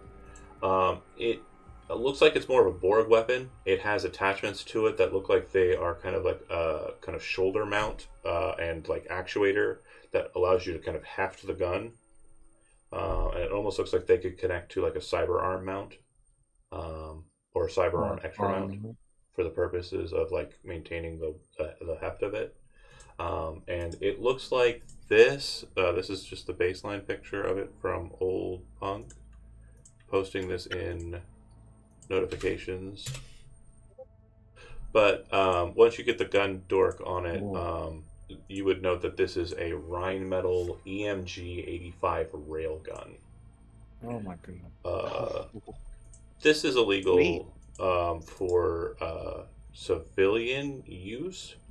However, it's not illegal for a gun seller to have. They can sell it to private contractors. Mercenary licensing can be had. There's all different ways for you to kind of legally own it. But the Rheinmetall requires a body of 11 to be fired. Unless you have a linear frame, then you can utilize it for the mounting. Its gyro-stabilized mount harness doesn't cause you to kind of lose any movement speed or anything for carrying such a big weapon. And it does a shit ton of damage.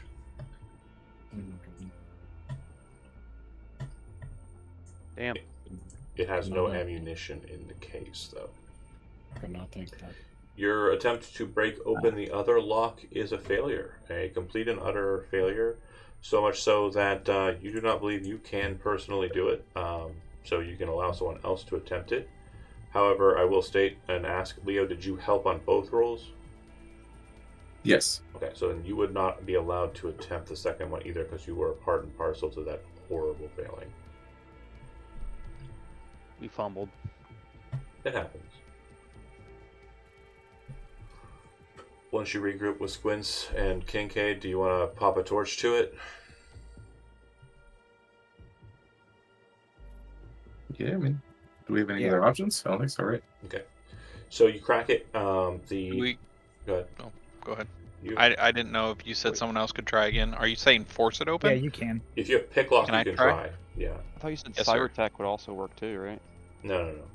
Oh, okay. For cybersecurity. 14. Oh, we already doing it? Do you want to spend any luck? Yeah, I got some. I'm gonna spend. Let's go. How does luck re-up in this game? So when I say it refreshes, It's typically going to be after a gig. So once you complete a job, you'll get your luck back. Okay, I'm I can gonna throw go you a couple 2. too. Okay, I'm gonna go Pause for a 2 just second. to get it up. When it comes to throwing into the pool, chipping in, you can only chip in one. Oh Yeah. yeah. So I mean, You I'm get gonna one do from everybody's Billy, gonna give you 2. one. 2 from you, I'll throw in one. 1 from Billy. Throwing one. I can Joe? give one. You said 1, Joe? Yeah. Okay. No, Now I we've give got- him 2. I'm gonna defy your You rules. can't do it. I'm gonna give one. Okay, so we got a total of 1, 2, 3, 4, 5 added to the stack. So we're going to be looking at a 19 here. Okay. Okay. Am I able to add one more? I want to make it a 20. Instead of 2, can I make it I'm going to pause you. more with that? I'm going to pause Or you for a is that second. eight? 18 did it before. 18 did it before. So I just want to make Oh, sure. I didn't know if it was I different. know I'm bad at math. So Well, I mean, there was a 20 before, so there's a chance it could have been 20. I will say, This one think- could have been better because it was more illegal. I'm just being nice. Technically, You don't have to spend another one, Shody. 19 is sufficient. The DB was 17. You crack it. So once you get a hold of it and pop it open, inside, there it is. It is a beautiful Tsunami Arms Resetsu. It's a prototype sniper rifle. It does look as though the device aspect of it appears to have been tampered with quite a bit. It almost looks like someone's just like jammed at it with a screwdriver. Speaking of tampered with, can I go through each of the boxes as well since I'm there with them and start looking for either tracking or anything like that? Sure. Go ahead and make an investigation roll. Is that under... What's that, awareness? Perception. My D&D brain did the thing. Ooh, no, don't know. Sorry, didn't see nothing. Yeah, there's no false bottoms or anything crazy like that. Either way, we're ditching the cases. You start driving, Big Toe? Yeah. You He drive. keeps looking back at that railgun. Sure. That gorgeous fucking weapon. You drive around to What? the back and get a space where Squints can chuck the garbage out. And you just basically put the two rifles kind of down on the floorboards in the back of the tank. Yeah. Since trunking it while driving is probably not going to happen. Squints, you're with Big Toe. Hungry, you're with Big Toe. Kincaid, you're driving separate. That was the idea, yes. Yep. And then Billy, you're driving separate. Yep. Leo, you're picking up a ride with Kincaid. You're picking up a ride with Big Toe. Trying to get a ride, giving Billy a big hug from the back. Ooh, I was really thinking Billy. give me a hug. Yeah. You want to party? No, that's too close for of human contact for me. this character is not into that. Yeah, no. Do you want to ride with People Kincaid or get Big Toe? Big Toe into the gut room. Oh dang. All right, so everybody who's a driver, roll a... Yeah, there's enough room in Big Toe. So roll a d10. 5. 2. Okay. Oh, there was a 1 there. Oh, wait, is low good still, like in D&D? I picked the wrong one. We're gonna find out. Yeah. So as you're riding your motorbike, So it's bad. Heading Smooth towards talking. night. Yeah, it is. As you're riding your motorbike to through Night City and kind of making your way to the mega building, um, I'm assuming that you kind of all go your separate routes. If that's not the case, you can interject that that's not the case now and say someone was following someone or what have you. But I need to hear it before I finish this. I would be following generally, yeah. Okay. Big Toe is going his roundabout ways. Okay. Are you following Big Toe or Kincaid then? Big Toe. I Go want to be ahead. close to the job. Big Toe, make a driving am I roll, and likewise, Billy, make a driving roll. Okay. Where am I supposed to be handing this over to Flasher? You're going to contact him, so you're probably reaching out to him mid-bit, and then you'll probably set up a spot. I'm dropping a luck, just in case. You can do it after, because I'm a thing. Oh, okay. Joe, didn't you want to like take something off the gun I'm first? not dropping luck. Take something off the gun. Yeah, I thought it was like the data off it, something like that. So that way he would want to actually didn't mind keeping it available. Am I tripping? Oh, shit. I can't remember. I don't think so. I hope. It's nothing in my notes, man, so I can't remember.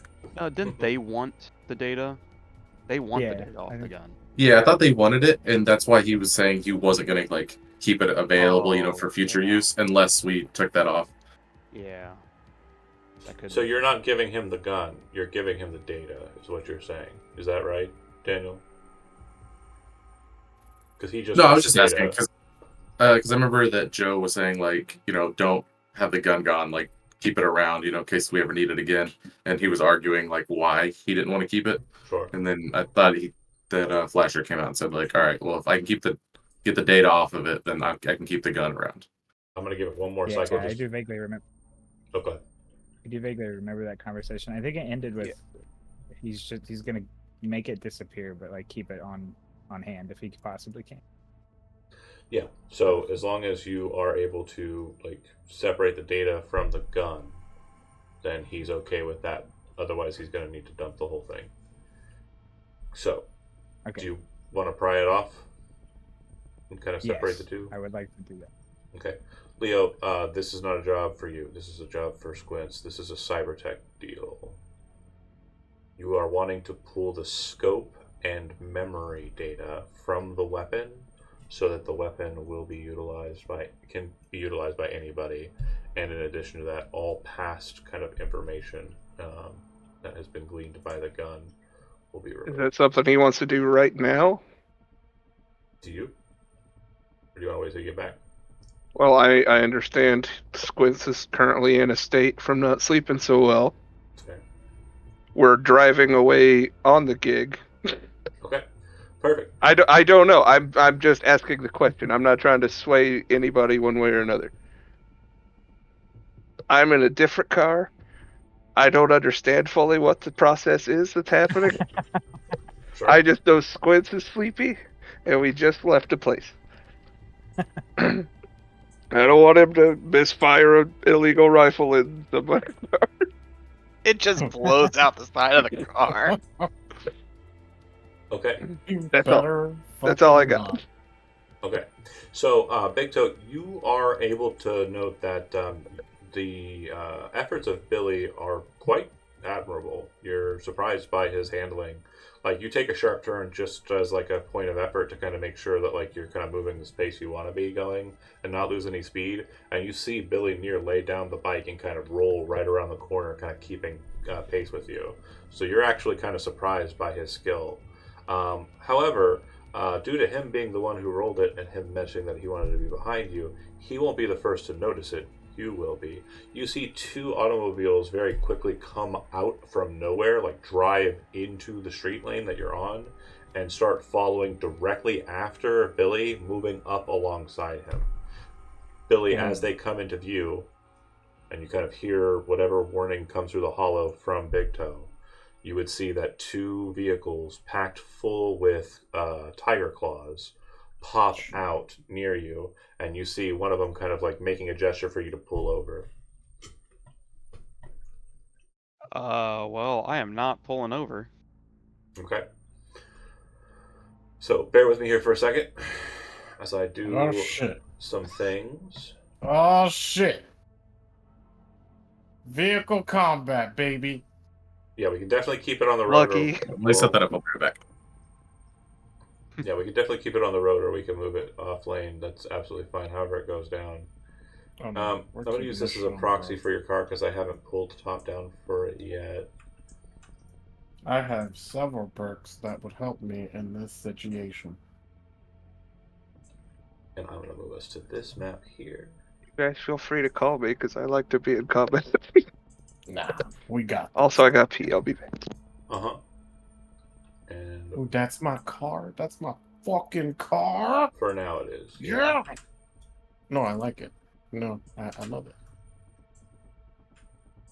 Okay. So, for purposes of this map, just imagine you are on a street. It is a single lane street for the first beat, okay? Mm. Do not take this map as exactly what it's supposed to be looking like at all times. However, this map will be what it looks like if for any reason we stop driving. Does everybody understand the visual aid? Yes. Okay, Yes. good. The second part of the visual aid is going to be up here. Now, Hungry, I assume you're seated in the back seat, and Squints likewise, Yes. which would put Billy on his own bike, and Leo, you're with them. You went with the big car, so you're in the front seat. Is that fair to say? Right, Leo? I think Sorry, so. I stepped away for a second. What did I miss? I'm Are sorry. you? So if Billy was in the back fucking with the rifles, and Hungry sits in the back as kind of just normal, I'm assuming that you're in the front seat. Is that fair to say? Yeah, that's fine. Okay, because you went with them, not with Kincaid. Okay, cool. And then Kincaid, you would be hearing these call-outs during the process because I don't think anybody shut the hollow off. You're still on job. Okay, so then this is where we're beginning. We are driving at high speeds. We are moving through Night City. And when I say high speeds, I'm talking about 45 miles per hour, not like crazy high speeds, unless we go nuts. Yeah, starting with Billy. Do you wish to try to evade these individuals, or was your resistance statement kind of one of you're going to pull a gun and start trying to go heater on these guys? I would start by just trying to evade them. Go ahead and give me a drive roll. DV on this is going to be 17. So I need an 18 or better on your roll. Okay. Jesus Christ. You did not botch horribly. You still got double digits, so I'm not going to knock you off your bike or anything. However, the bit will start a little bit more claustrophobic for you. Okay. So they're basically trying to kind of like grind against you and kind of push you into space. So like if you lose your legs, you lose your legs, but they're going to get the rest of you. Okay. At that point, with that kind of setting the pace, and again, you can see this out of your back window and probably alert the others to it through Hollow. This is where the combat will be starting. Everybody go ahead and roll initiative. We don't have a solo. We don't have a We don't have solo. a solo. Fuck That's no, we crazy. don't. Yeah, Sorry. no problem. We're gonna do. They're overrated. We don't need a solo. We got this. They're cool. I like them. What I'm about to do is even cooler.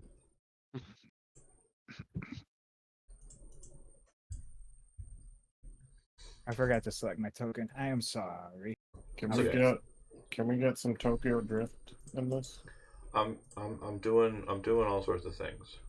Okay. Ooh, hungry. Oh no, you got a 10. No, I got the 10.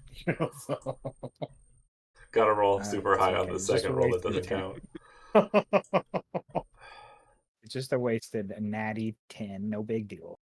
No It's okay. biggie. Sir, I don't need that. You're just training the dice. Yeah. Okay. So, Squints, Squints. you're on deck, or you're at the top. So, what would you like to do for your initiative there? I would. I'm not a fighter. Well, you are about to be in a firefight. It looks like. Yeah, cool. That's neat. I am. I will go I ahead see. and It's pull out my pistol and try to shoot at one of the cars. okay. Are you shooting out the window, or are you shooting? Are you pulling yourself Out the window. Okay. Based on it being winter, I'm going to presume that it is cold and the windows are up. So the question I'm about to ask can set pacing for the future. So I want you to make sure you answer the question how you think it would be. Big Toe, does the tank have manual or automatic windows? It's manual. It's going to take you an action to open the window. Squint. You gotta hand crank that shit. Sorry. Oh my God. I rolled well. I'm sorry. I didn't ask you to I'm roll. sorry. I'm so I thought that's what sorry. you said. I was like, I'm gonna shoot, and then you were like, wait a minute. I said, do you So, shoot out all the right. window or do you Tank. roll down? Or yeah, it's okay. Tank is an old car. It's okay. You have to hand crank Okay. it. If you want to keep, I- if you want to keep the roll, you can definitely shoot out the window. I'll Don't you crank it. fucking I don't shoot want to out hurt the your window. car. All right. So then that's that. Big Toe, you are up. Okay. I'm sorry. Sorry, Squint. Ah, well, it's all good, buddy. I'm muted. I'm sorry, John. I don't have a token, and I'm not on the tracker. Correct. You are not going to be in the combat yet, so you are moving towards the conflict. Correct. Okay. Do you want me doing anything on initiative, or just Basically, pass me for now? Yeah, at the end of your initiative, it's going to kind of go cyclic, and on one, at the end of each initiative round, I'm going to have you roll drive land to see if you catch them. Okay. Sorry. And the DV will either go up or down based on how bad you suck at the end of these. Sorry. Got it. I should have explained. I have A lot going on. Lots of moving parts. I have a question. Have they stopped, or are we continuing to drive? We are driving currently. Still driving. Okay. How many actions would it take to do a 180 and ram the one on the left? So the issue with that is they are also moving. So I don't know if you understand how the properties of motion work. But if you slow down, they're going to pass you. They're gonna pass me. Shit. Yeah, this isn't Final Fantasy VII Advent Children. That's You okay. can't spin the bike around and like throw sword blades and shit. Like Why not? the laws. They did it in the show. Yeah. Did they did do it in the They show? did do some pretty wild Yeah. things in that car chase. They did like a kickflip with the car. The You show. know they what? did. If you want to like perfectly episode one. thread the needle and like slam directly into one of the cars with the front of your vehicle, sure. Go ahead and make a drive land vehicles. Fuck it. Would it You're help gonna to die. activate nods? No. You're the guy on the scooter. No. No. Okay. Okay. Guys, you're gonna die. At least wait one turn. All right. So I have a bunch of stuff. Where is it? Hold on. So I have this. Okay. And this. Uh huh. And then this. So you're taking the vehicle maneuver action as an additional Yeah. action due to gearhead because of your intent to use the action to ram. Okay. Yes. And then ramming speed is fine. Damage is going to be applied as such. And then you, Okay. when you take an action to make an attack with a weapon you are holding, or to drive your vehicle, you are doing neither of those things. You are attempting to ram. Okay. So okay. All right. So Road Warrior. Oh no, sorry. No. Road Warrior does take place. Yeah, sorry. Oh, You are okay. doing that exactly. It's the second Okay. one. Okay. So yeah, I want to hit this guy right here. Sure. So then, vehicle maneuvering. I need 2 drive land checks to see how perfect the maneuver is. Got you. This is where I roll once. This is exactly where. Yep, there it is. Okay, Okay. and then second one. Okay. That's better. Okay. So, you pull out ahead, and you're trying to speed past to kind of get some distance for the first maneuver. You're not able to do it. They are keeping pace even though you're trying to gun it. Everyone's now kind of moving at an enhanced velocity due to the fact that Billy does not want to be sandwiched.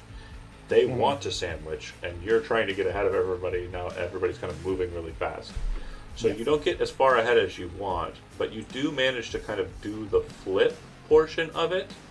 And I would say this token here isn't really going to be able to get to the ram part because you're not going to be able to get enough speed. However, a forced collision is still technically a ram. So where would you like this to kind of break? Either here or there?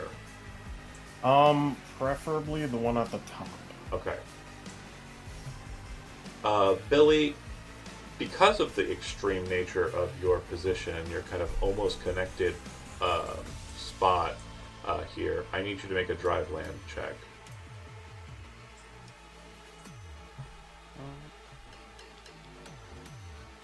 20. Okay. Nice. Billy, you will, at your initiative, race past Big Toe's car. And then In the... Can I- No, you're done. I'm done. Okay. There's All nothing else that you I was got. just wondering. What were you wanting to do? Just shoot. Oh, no, Oh no, no, no. I can't. It's a roll. It's a Your crank. action Fuck. is ramming. You're right. All right. That's it. I'm sorry. You gain 2 additional vehicle maneuvers because of Gearhead and Fury Road, but yeah, Gearhead and Road Warrior, sorry, but yeah. So, Leo, in this second, as the car is basically spinning around, fishtailing, pushing itself, trying to kind of go forward, but not really getting on the pickup and kind of sliding into position for the collision, what would you like to do? You have literally like 3 seconds. Okay. Is there net on these cars? On their cars? We are moving too fast for that to even be a Okay. factor. Can I see the driver on the bottom car to just drag into him? On the driver of the bottom car. I would say you could definitely see him for a quick hack. Okay. So jack in. Okay. First one. Yep. Is there any self ice? This individual does not have any self lives. Okay. Decisions are hard. Just make him go to sleep, or do I puppet him? That's incredibly dangerous. You mean incredibly awesome? I'll do. I'll do puppet. It's fine. Nah, put his ass to sleep. Give me an interface roll. A 13, I think. It is 13, and I could do 5 luck. That's fine. You want it? Ooh. Yeah. Okay. Long You way. have control of it. What's your command for him?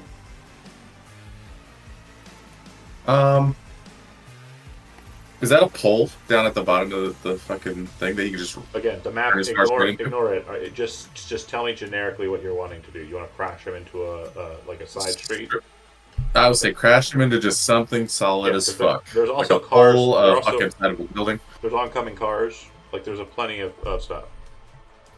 That's Yeah, not being oncoming shown. car or a building, something that's probably not going to give out if Okay. he hits it. Oncoming car. Love that. Billy, you fly past, so you would move 20 spaces straight off if you want to. Is there anything else you'd like to do? Yeah, I was gonna ask. So with my Tektronica, I have to charge it without moving. Is this counting as moving? Since we're in a So when you're vehicle? on a vehicle and it's driving, you've already expended an action for it to kind of go, and then you're just kind of moderating it past that point. So no, it doesn't count as your move. You could charge the Buria and fire it backwards if you're trying to do that. Gotcha. Yeah, I'm gonna go for the driver. I'm gonna try to shoot at the driver of the top car, Okay. and I should be able to see him and have no. He doesn't get the benefits of thin cover. No. Yeah, the glass would be thin cover. Okay. Okay. And so you're shooting at him. The car, however, is blocking a lot of sight on him and his body. And you didn't call a aim shot on this, so that's totally fine. I'm saying it's going to increase the DB by 3, and you are effectively point blank So a 16, 17 will hit. Square in the chest. His armor value is halved. He's wearing Kevlar, so 3, and he takes damage. Okay, I don't think it's going to matter here in a second. But yeah, go ahead and move yourself towards the end of the map as you continue blazing through. And I'll move the bike after you. Hungry. Literally 3 seconds. You can see it coming. Like it's the car that is in front of Big Toe's car is going to slam into it.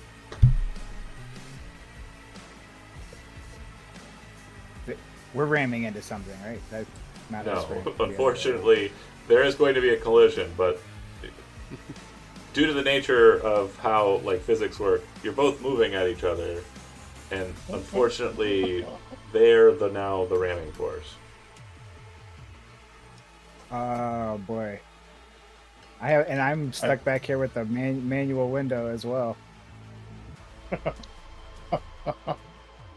I mean, I would like to activate my Stand Devastine and like kind of get ahead of what's about to happen. At least be able. If you want to exit the car door in Sandy mode, I'd allow that. You could definitely just step out of the car as it's going. You know those like we just walked away. You know those action movies where the car's spinning and the guy just like steps out of the car and like walks away from it? Like that's literally what Hungry fucking does. It just steps onto the sidewalk. I mean, it technically hit 0 miles an hour at one point, right? Yeah, that's exactly right. Hungry hits double time and just walks home. Fucking bye. Just power walking. But I would say that since you stepped out of the vehicle, we are now establishing this space as the combat zone for the fight. So if you'd like to move any more, you can. This is now real space. Everything you see is what you get. All right. So I mean, that's probably my whole action, right? No. I'm all right with it. That's movement. Okay, well, you know what I want to do. What's that? We'll pull out my grenade launcher and shoot at the fucking bad guy car with my 2 action. Move the fuckers out of the way. I'm gonna. Do you Please blow have up your the top car so it grenade doesn't hit launcher? us. I love Please. But do you have your I grenade love it. launcher? Like, be honest with me. Are you just carrying that shit around in your jacket? No, probably not. Okay. I mean, if you say yes, we can set it as like we can establish it as canon. Sure, I'm down to fuck, right? Please. But like, Please carry it. you I say think it it's a now. lot cooler if I do carry it around everywhere. Okay, it's in the coat. You got a coat. All right, Yeah, man, it's in that trench coat. pop out. It's the must-have on a stealth mission. There's like a flash of a man kind of stands onto the side, and you just see this grenade launcher on a strap kind of like pop out of the coat, and then you're firing. I believe it only fires once a round, regardless of how fast you're shooting it for the grenade launcher or rocket launcher. Yeah. I could probably reload it with my second action with the Sandy. Yeah, absolutely. But yeah. So 10 is gonna miss. Yeah, it is. Damn. Do you want to spend any Damn. luck? What do I need? I need a 15. Yeah, I'll spend. How much do I have after giving my one? I can throw in one. I've got 4. You got one from Chody. Yep. Alright. I'll throw you in Fuck it, one. I'll give you one. You got another one. Okay. That's 2 total. That'll save me with 1. No, a third. I got one gotta as help well. anybody else out. Nah, But that's don't enough. waste it. You got a third You thrown got at you. you. 13. And how much are you spending, Joe? Okay, then I have to spend 2, which leaves Okay. me with just 2 left. Okay, so boom. Shooting the top car, right? You're shooting the top car. Yeah. The bottom one's about to hit a wall. You pop out, you flare the coat, out comes the fucking grenade launcher, shoot it.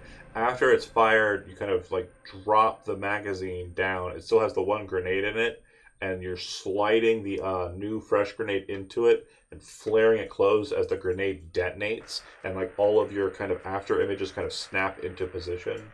And with that hit and that damage, it causes the windshield to kind of absolutely just get destroyed, especially with the Buria that kind of pierced a needle hole through it. It just shatters the window out, and there's just a ball of flame that you can see. And Hungry, do you want to move at all anymore? Any other movement that you want to take there? You're really close to a car that's Nah. probably about to get hit by another car. they're both driving at each other, right? So it's gonna happen like here-ish. Kinda. There's not really much movement coming from the car you just stepped out of because it's changing its velocity and directionality very suddenly. It wasn't a perfect turn because of that failure. Yeah, we'll do something like this. Sliding Does over it- to that direction. Okay. Does it help at all that I have combat plow? Does it help at all if you have what? Combat plow. Oh, yeah, it's going to help a lot. I mean, you're not going Yeah. to get hurt very well, but it's not going to help Hungry outside of the car. Sure. It'll help you and your car, yeah. So For the sure. car slams into yours at full velocity. Now, normally, because of the Fury Road feature, your vehicle would only take 3d6 when you're ramming, but because of the conditions I've outlined, you are not technically ramming. You are being rammed while ramming, so we're just calling it a collision. So you will take the full damage in that space. However, I will grant you that you will not suffer the whiplash critical injury due to ramming. Oh, yeah. However, the other two in the car, give me an endurance roll and go ahead and roll me the damage for your plow and hit, as if you were ramming them.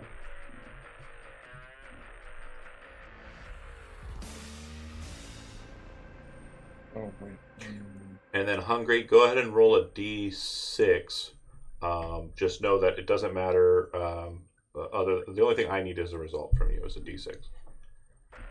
Big Toe, Am I including... I didn't need the endurance check from you, buddy.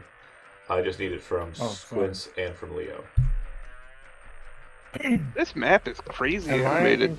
including I know, right? the It extra just damage? occurred to me. There's a lot going on. Okay, what were you saying there, Big Toe? Sorry. Am I including the extra damage? Yeah, all damage that you would hit is if you were normally ramming. That's being applied here, for sure. You're getting all the cake. You just have to have some vegetables first. The potential whiplashing of your party members. And Squints, you will be whiplashed. Leo, you will not be whiplashed.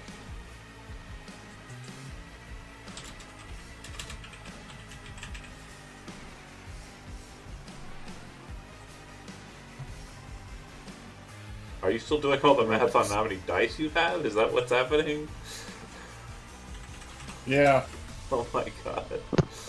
Okay, hold on. 11? it's So- 11d6.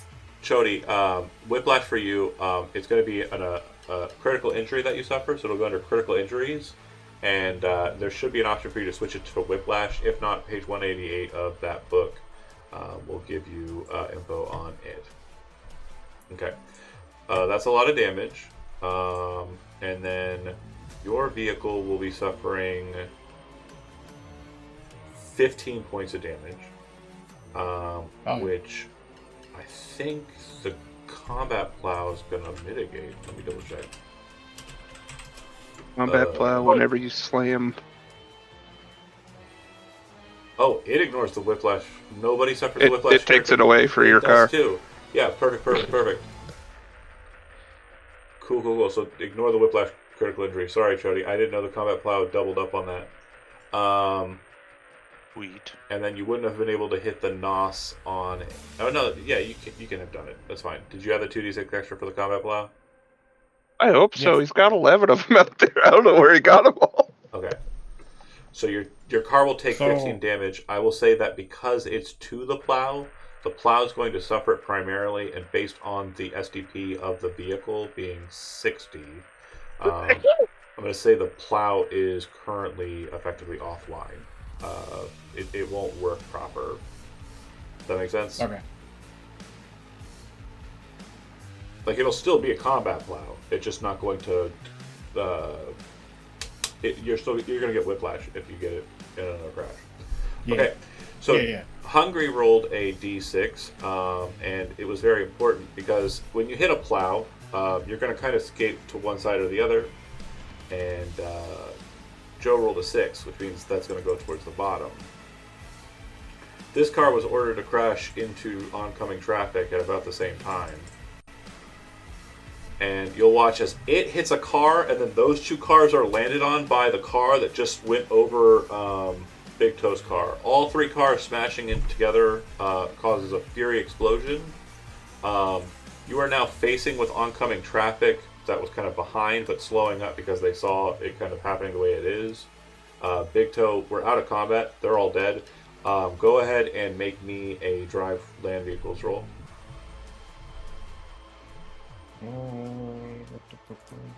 Got you in at home. Yeah, you kind of look at the situation, you kind of look at it, you go, oh, and then kind of quickly put it into reverse. 24. Yeah, you do a 3-point, and you put the car perfectly next to Hungry so that the door that he's still left open is right there for him. Hungry, what do you do? I just do like a little flare of my jacket and casually walk back into the car. Yep, and then the car fucking roars off down the way it was going, straight after Billy. Maybe a few seconds I'm behind. sad. I thought you were gonna Sandy back in, so it's just like this big dude is suddenly like he's there, suddenly fucking gone, shooting a rocket launch, and then all of a sudden he's just right back in the seat, like let's go. And that is how it is done. So yeah, very well played. You texted before the combat, which, as you noted, wasn't terribly long-winded. You have gotten a text back from Mal, and it says, meet me at the spot. And you recall the spot being an overpass kind of in Vista Del Rey, where he kind of meets to do his business. It's over just off of Skyline. Yeah. You and the crew Does had... Kincaid get the all clear that you guys don't need help anymore? Literally on initiative 1, roll a drive lands. Hold on. This is actually funny. This is great. This is perfect. Oh God, 8. Yeah, you're like trying to get through traffic. You're like, have you ever seen the Street Fighter anime? Like not the crappy like series, but the movie. And you know how Guile's like trying to get to Chun-Li, and he's like, ah! That's you right now. Like, ah! Are you guys okay? Are you guys Forgot okay? to put the siren on. Yeah, you pull out the light and plop it on the ceiling. Hell yeah! Can't plug it in. Not with that roll. So eventually, you do catch up with them and meet them at the little overpass. You're able to park near the apartment building near there, and then all kind of wander over to. It's like a little pedestrian walk that goes over the street. It looks like it's kind of got like squatters kind of living up on it. There's like barrels with fire kind of emanating out of them. And you would see a guy who you've all met before, or some of you have met before. Leo and Kincaid, this would be your first time. And he has a couple of people who are with him this time around. Hungry, to you, they look like they're people who kind of would run for him. Like, they don't look any different than folks you saw last time he kind of met up with you, but none of the same folks. One of them, based on your kind of understanding, appears to have gang insignias on her person that mark her as a member of the Mox. And she'll be introduced to you in this process as Amelia. But Mal says, you got everything I need?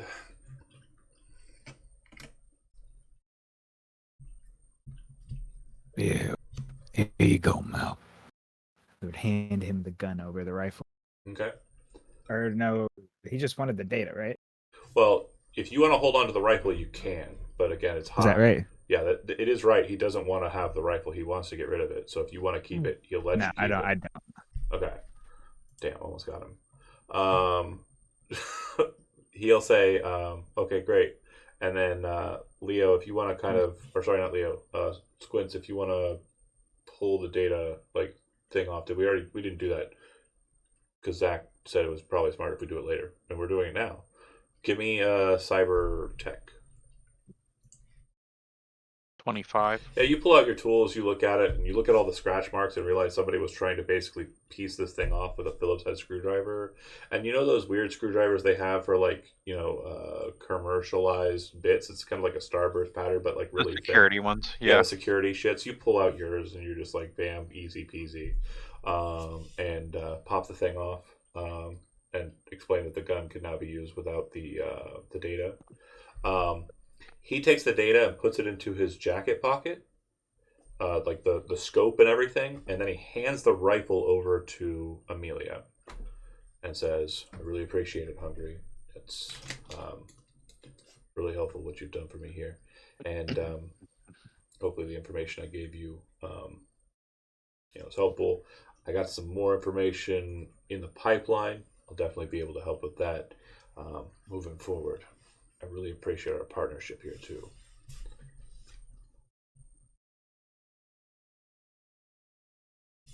Yeah, friends gotta look out for each other.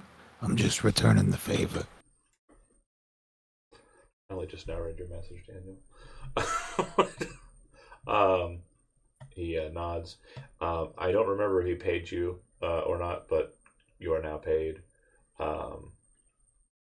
if not already. And then Amelia would kind of walk over to you, kind of holding the rifle over her shoulder, kind of looking at you, and she says,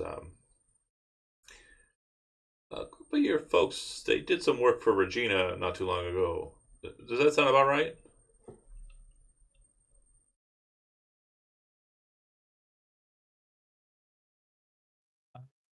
Thinking Regina. Regina's the cyber psychos fixer. She's trying to capture cyber psychos. Why am I brain farting? It's okay. We did, yes. Like Primetime did. Mm-hmm. She'll say, "Well, there was one gig they did. Yeah, a little bit. There's one gig they did up in Industrial that I need some more information on, and Mal doesn't got it. So I figured I might as well ask you, especially since kind of has something to do with what we're going to be trying to do in here with this.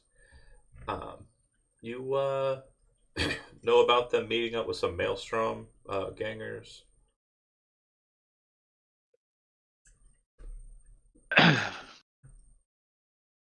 And then she'll kind of pull her agent out and show you a picture. I've heard a bit about it.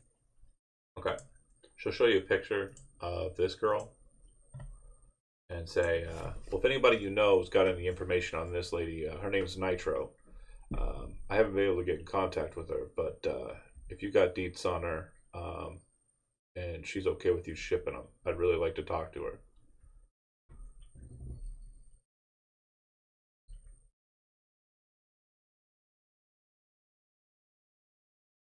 Does Hungry want us all present for this meeting? You're already there, yeah. Okay.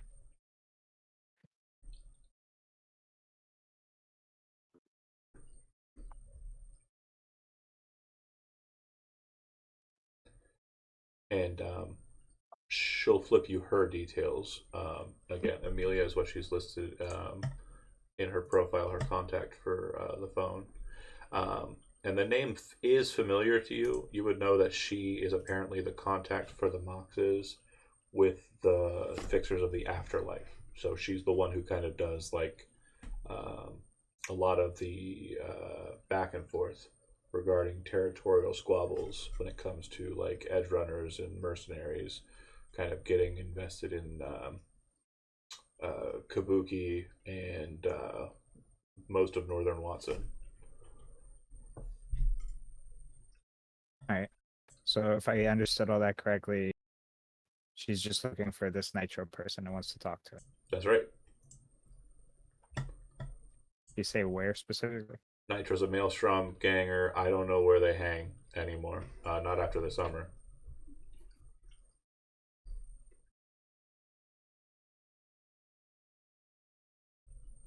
You talking, Daniel? Yeah, all right. I'll ask around. Thank you so much. See if I can figure anything out. No promises though, but I'll try. No worries. I hear you're a very dutiful and loyal fixer when it comes to these kind of things. Kind of gives Mal a look, almost insinuating that's where the news or the information came from. And then she says, "I'm sure you've heard of Lizzie and the Mogs before, so you know that we're not going to try and pull anything over on you or nothing."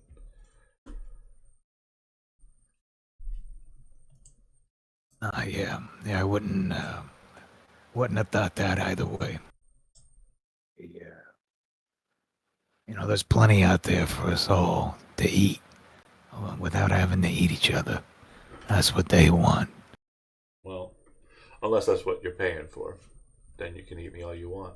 She says she'll kind of wander down the way and kind of head out, and Mal will kind of like do the pleasantries and kind of finish up with you here. But that combat went a lot quicker than I expected. While Hungry's speaking to Mal is Flasher, correct? Yeah, that's right. The same person. I'm gonna send a message to Hungry, not to step on toes. A mutual would like to make contact with Mal, referring to Murphy. That is something Murphy wanted, right? Yeah. No, you're 100% right. We've discussed before, Joe, that Hungry did some kind of pre-work on everybody invested in the crew here. So you would know that Murphy, who he's probably actually referring to in text as Delphi, That's right. is a former law officer, detective in the Vice unit, who was paralyzed from the waist down due to a gunshot wound to the stomach that kind of hit the spine in such a way that cybernetics will not actuate to her, so she can't actually walk legitimately. Like the vertebrae itself is splintered and cannot be removed. Yeah. So she is no longer on the force because NCPD does have kind of a insane physical standard that has to be upheld by all NCPD patrol and detectives. And due to her injury, she's unable to meet. The presumption is she's discharged from service, but with severance and her earned equity. But you would have heard rumors that she is basically trying to become a fixer in Night City, kind of an information broker as well. So that may be why she wants to meet with Mel.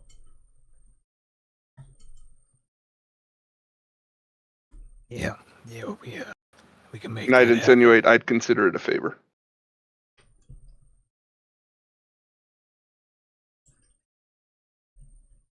Sorry, my fucking throat is. I'm actually having trouble doing the voice. Talk normal. Talk normal. It's cool. It's text message. It's text message. You don't have to do the voice. I didn't mean to interrupt you either.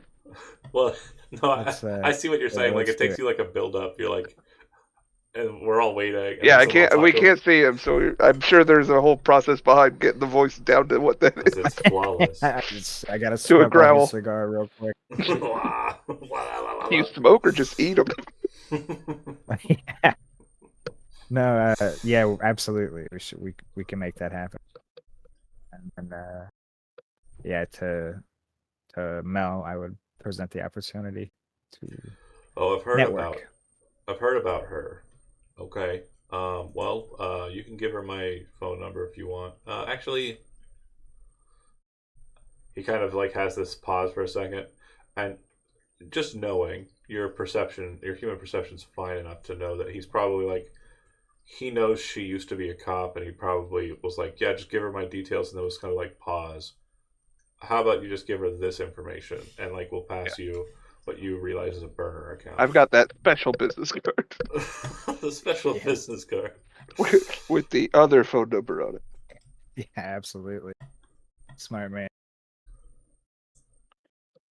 And with that, you folks would untangle and kind of go back to home.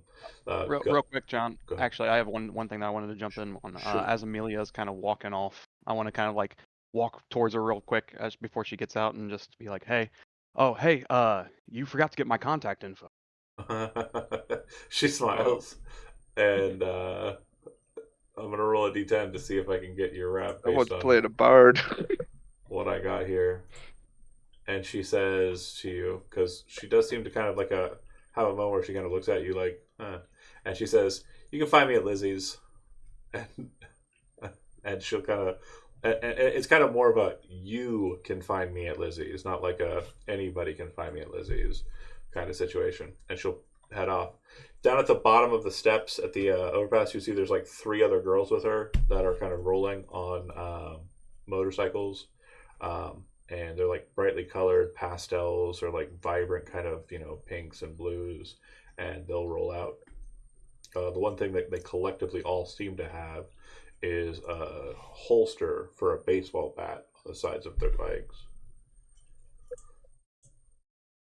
All right. So when you get back to the space, so this is a end of a mission. You've completed a mission successfully, and so what you'll start to learn is missions have value, but missions also kind of act as like a reset for you as well. So at this point, you will gain a total of 20 IP for the mission you've completed. Each or Each individually, yeah. okay, good. I almost put that 6 ways. I don't even know the math. You would also, at the end of this beat, be paid. Hungary has received that currency and will divvy it out as appropriate. And then, Yeah, it was 10,000, right? yeah, So 1,500? No, 1,000 each. 1,000 each. 1,000 each.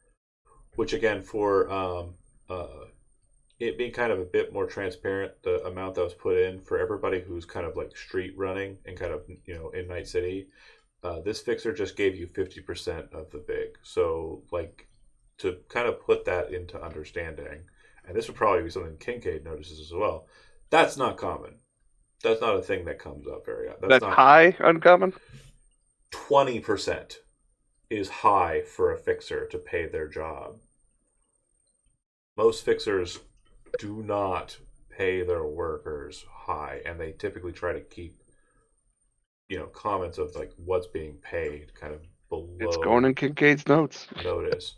So he's apparently an ethical manager type. The other thing that happens. So we're each getting 1,000. Mm-hmm. Yeah. Okay. Well, not Hungry. He's getting 5,000, but right. What us underlings? You'd also still. I mean, it's a lot. It's a lot. The other thing you would get is all your luck points back. He's very generous. You said how many luck points we get back? All of it. All. Oh, wow, cool. So as a heads up, just so you understand the pacing, I'm kind of endearing here. If multiple gigs are kind of picked up and you're paying attention to them, you could do like a small side quest in the middle of a long heist quest to kind of reset yourself and kind of get some pump. Cool. It's night. You got the gun. It's Thursday. I'm assuming it's bedtime for bonzos, right? Or you got anything else that you want to do during the day or during the evening? All right. So we'll go to the Friday, moving through it. Now, I want to make sure that we kind of just put on the table my expectation for the next bit so we kind of see where we're moving in the forward position. Is there any other scouting or surveying or anything that you want to check out about the facility, about the shop rather, before job day?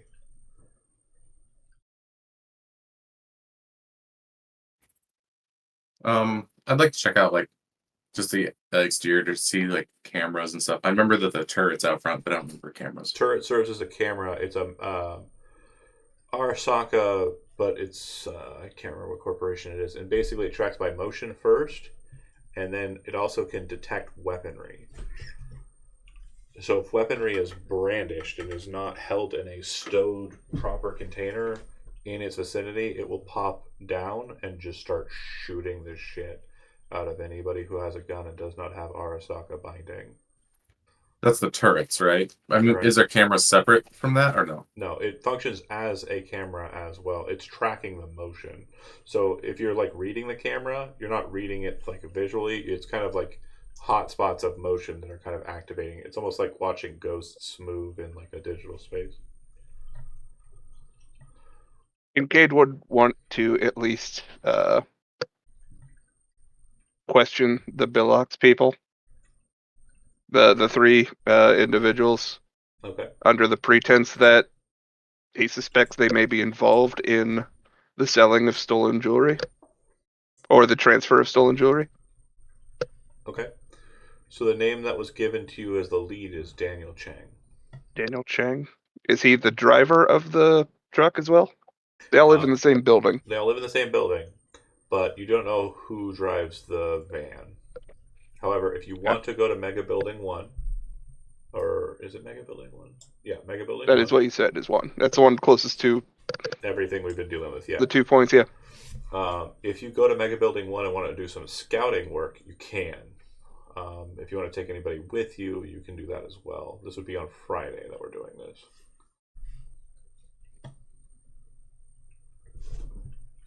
I don't think it's a good idea to bring any of them. No offense. Genuinely. Hey, I have someone to go meet up with at some point. So Yeah, you got stuff. Yeah. all good. All good. You got a date. But no, I'd wanna talk to at least Daniel Chang. So you're going solo. No partners. Currently, yeah. Okay. Also during the day, there was mention of Billy going to attempt to go to Lizzie's bar. You'll note that it doesn't open till 5 p.m. So as you've just kind of woken up, it'll probably be closed by the time. And where do you sleep during the night? Sorry, it is important for one of you because you keep sleeping outside.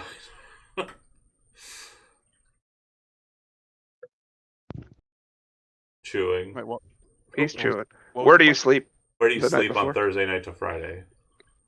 Oh, I'd be back at home with my mom again. Okay, cool. Smart move. And then no crazy late night shenanigans for Squints, right? No, he's passing out. He's Yeah, it's sleepy exhausted times. from the long night. Yeah, You drink he the would pass out hard. You drink the sleepy time drink now. Yep. Okay, and then any business that you want to get onto during the day while Kincaid goes and stirs stuff up, either Hungry, Leo, Big Toe, Billy, Quince, whoever. So is this the next day from when we just got paid? This would be Friday. Oh, I had something at the end. Whenever okay. everyone starts to go their separate ways, I just wanted to hang out, kind of looking sheepishly, around Hungry. What about that extra work you had me do there, boss?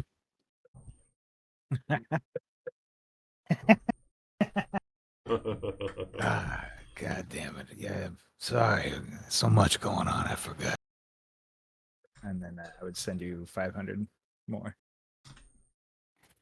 You really accept it and leave. Way more than I was expecting. Yeah, you basically just Extra did a Google search 50%. on somebody for me. I expected a tenth of that, but I'll take it. Yeah. Okay. So Kincaid, you make it to Mega Building 1. You take the end cart in, no problem, and then you walk inside, kind of scouting around.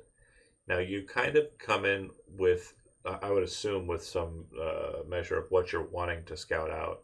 So just kind of bullet point, give me like your objectives here. Search the whatever parking garage or whatever is available. Locate the actual Billox van. Yep. Case the apartment addresses of Daniel Chang and the other two individuals. Yep. And then speak to them, starting with Daniel Chang, under the pretense that stolen goods are being transferred into and out of somehow. Are you frozen? Am I frozen? No, I'm chill. Oh, you were very still. You and the cat were incredibly still. Under the pretense that stolen goods are moving into and or out of Shining Light. Okay. So first things first, we'll go with the. And I'll be outright with them. I'm assuming Kang Tao's already contacted them, most likely. Yeah. Perhaps. We'll see how it goes. First things first, though, parking garage. You make your way around. Now, the parking garage at Mega Building 1 is kind of twofold. It's built into a side building near it, and it's also built underground in sublevels 1, 2, and 3. You check out the available option, which would be the above ground section, and are happy to find that a bright green truck with what appears to be a cockroach kind of mounted to the top of it, like a big old plastic cockroach mounted Hell's to the dead top bug. of it. Yeah. On top and on the side it says Billox. You go over and you inspect it. I'm not opening it. I'm not tampering it. I'm just scanning, Gathering. taking some photos, getting pictures of the gate into and out of the parking area. Okay. Yeah, easy peasy. I'm not interacting with it. I'm trying to stay as sterile and polite as possible. The main thing that you would kind of notice about it, and this is just being kind of like cop-minded, is the doors are unlocked. It doesn't look like whoever owns this vehicle is interested in maintaining any level of security for anything inside of it. And if the car were to be stolen, there are some people who kind of hope for it because then they can just insurance blame and get some sort of some money back. It looks like very much they don't give a shit about this vehicle, whoever drives it. When you go still not opening it, just sure knowing that is good. You would go to Daniel Chang's. He is on floor 8 of Mega Building 1. And when you approach his apartment, which would be 936, you would see that above the door, there's kind of like an orange colored alert that says rent past due. You would know that there's basically 3 stages in the Mega Buildings. It's green if you're paid. It's orange if you're past due, and it's red if they're basically on eviction track. Gotcha. You're at the door. What do you do? Give it a cop knock. Okay. There is no response immediately. Then you can hear kind of like a sound, a shuffling, and then you're pretty sure that you're being peepholed. Kind of see the shadow appear in the center of the door there, in the small peephole, and then you'd hear a voice come through the intercom saying, "Can I help you, officer?" Show the badge. Mr. Chang, my name is Gordon Kincaid. I'm with NCPD Vice. I'd like to speak with you if you have a moment, please. The door opens, and you can see that his apartment is just a one, not even a bedroom. It's just a studio apartment. Kind of a mess in there, and he'll step outside and like close the door intentionally behind him when he does so. And kind of, I'll respect his privacy on that. Back to the door, you would see that he's wearing he is wearing boxer shorts and a tank top with like an assortment of stains on it.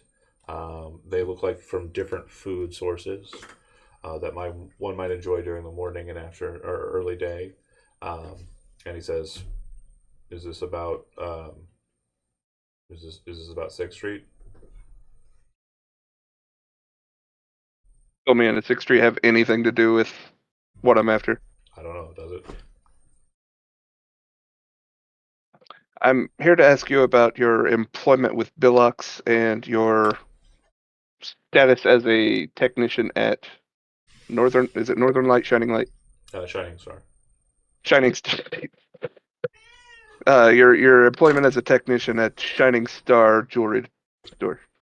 Oh yeah, sure. I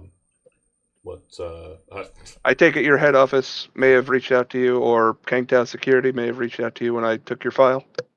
You took my file. No. Apologies. I figured they would have been in contact with you in regards to this. No worries. They're not typically. We typically just do our own thing. Okay. Well, I'll fill you in if you like. I spoke to the young lady at your office. There's been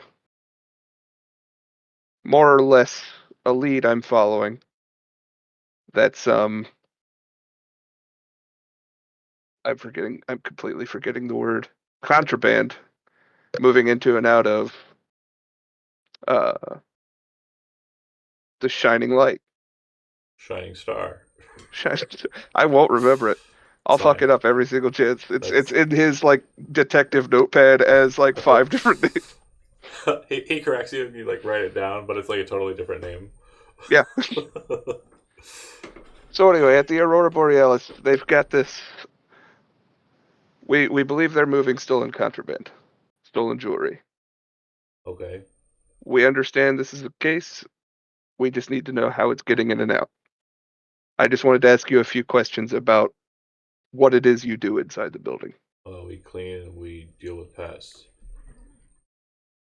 Do you have any kind of rapport with the security teams that work there, the The staff that works there? Sockadicks? Fuck no. Staff, we don't even see them. They're gone before we get out there. It's just the Sokka assholes.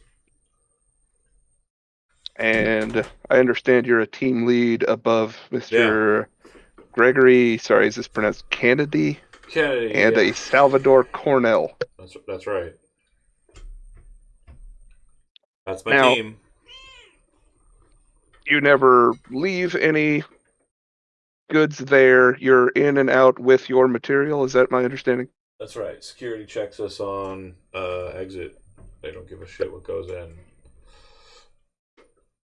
And are Mr. Cornell and Mr. Kennedy, Yeah. are they under your supervision the entire time? Yeah. Do they have any conversations with the socket dicks as you? No, yeah, definitely try to avoid any conversation. We typically go into a job with headphones on, listening to whatever we're into. I think Greg got some new Karoshis that allow him to kind of picture in picture with some N54 screens. I think he connects to the subnet there or whatever, so he can watch N54. Really a big fan of the show called Hogwatch or whatever. But anyway, I've heard of it.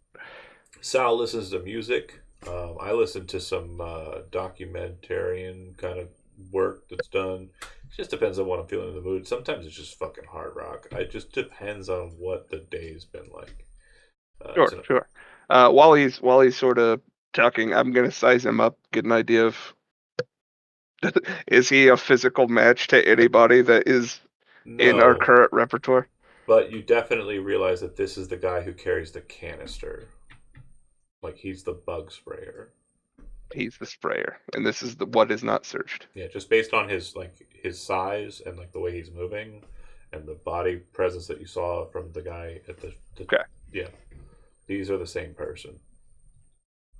And he's a bigger guy. He's a bit bigger, yeah, but he's definitely not the physical equal. He could beat the shit out of your nerds, but he's gonna get bodied. I haven't seen the nerds fight. I don't know. I'd say the only person. I'm not even sure who you're talking about. The only person who would be like a physical kind of like curveball would be Billy. Like Billy's like a fucking mongoose probably. Like He seems light. kind of crazy, but like also kind of scrawny. And then Big Toe's pretty big. I mean, you're pretty big, and fucking Hungry is the biggest. So, he's definitely not any you three. But he's no Gotcha. He's no Billy, but Billy could probably beat his ass.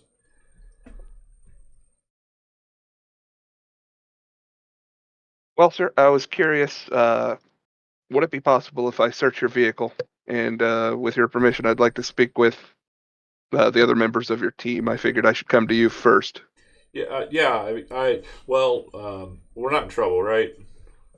Not at all. Okay. Assuming I find nothing that you need to worry about in that van, and I'm strictly speaking about stolen contraband. So what, do you I need to assure get in you. there or something? With your permission, I'd like to search it. No, I mean like you need to get into the Shining Star. Is that what you're asking? If it comes down to it, I may have to search the building. Yes. Oh, I mean, I'm behind on rent, so, and I think Gregory is too because he bought those Karoshis. Oh man, you're just giving it away. It's the first fucking mission. Yeah, okay. He says, if you want, and we can make a deal on the side if that's okay to do with that with an officer of the law or whatever. I'm going to pretend I did. Well, no, I do undercover stuff, don't I? Yeah. This is up my alley. Assuming I don't find anything I need to worry about in your van. On the level. What are you talking about? You give me 2,500, and you give my friend Gregory 1,000, and you can have all the gear you want. And we'll just say it's stolen. Report it to headquarters. We'll be off a couple weeks, paid, and we'll get our shit back. Supplied to us. Another group will take care of our details for the weeks, but we can't do the job without the gear. And your Billox friends and the Kangtao gentlemen? They won't Kangtao hear about gentlemen. this? Kangtao gentlemen. Kangtao, they run security for your company. Do they, huh? They're the ones that were pinged when I picked up your file from your office. Did Grace say that shit in the office? That's I'm afraid so. funny. That is funny, man.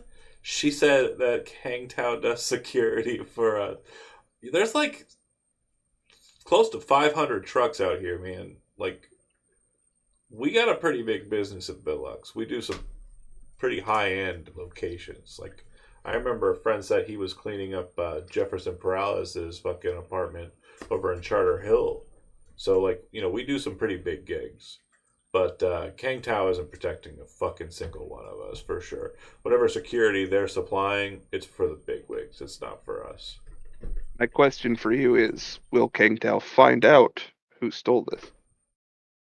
Doubtful. I don't think they're going to look. Doubtful, some thin ice to walk on. You know how much those vans Daniel. cost? At a glance, not a whole lot. No, not a shit ton.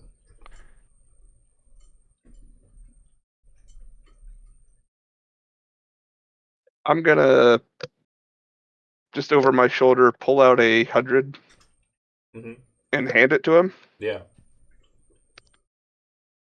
I'm assuming on his file I have his phone number. Yep. I'm gonna have a look at your van if you don't mind. I'll be in touch with you before your shift starts tonight. Thanks. You didn't speak to me. Oh yeah, never. Have a good day. Slides the door open behind him and kind of just like steps back into his space. I'm gonna go search the van. Yeah, it just tools. Like it doesn't even have like all of the tools in there. It's just some gross technician's van.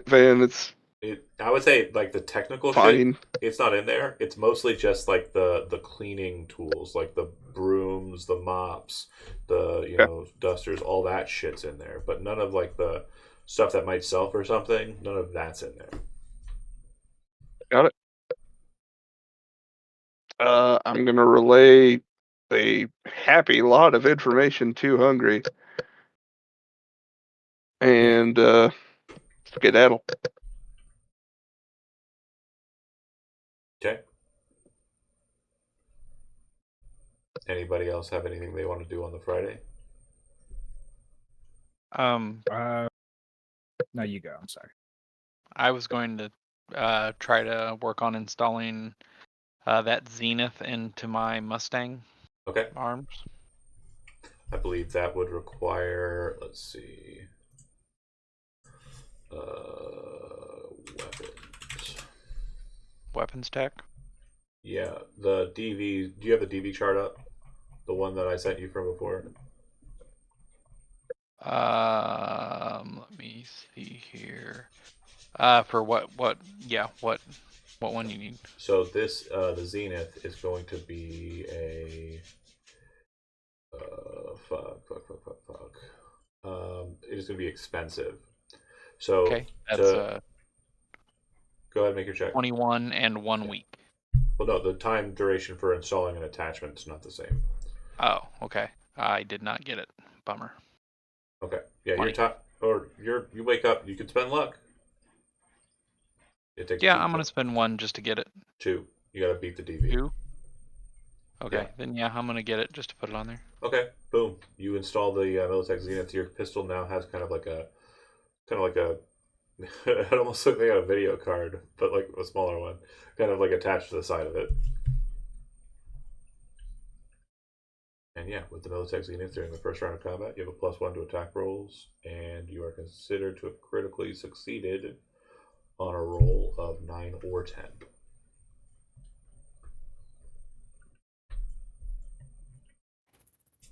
I would like to go over to Brainwash and hang out with Gort. See if he's Okay. got any good BDs. You would actually, Squints, where do you do a lot of your work? In your apartment, or do you kind of like try and find places? Apartment. Okay, cool. Never mind that. Apartment. Actually, I'm gonna force it. Gort is not at Brain Dance. When you get there, the lady who's there is kind of like, "Oh no, Gort has the day off. I think he's at his apartment." When you head over to the apartment building and go up to the second floor, Squints, you're kind of stepping out to go get lunch, and you run into Leo in the hallway. Oh, you are familiar. Why are you here? Hey, just coming to see a friend. Am I that friend? You're my friend? Oh, I don't know. That's what you're here. I didn't know. Are you coming to see me? You'll be my friend? Yeah. And then I pull out an Yay, energy two drink and friends. hand it to him.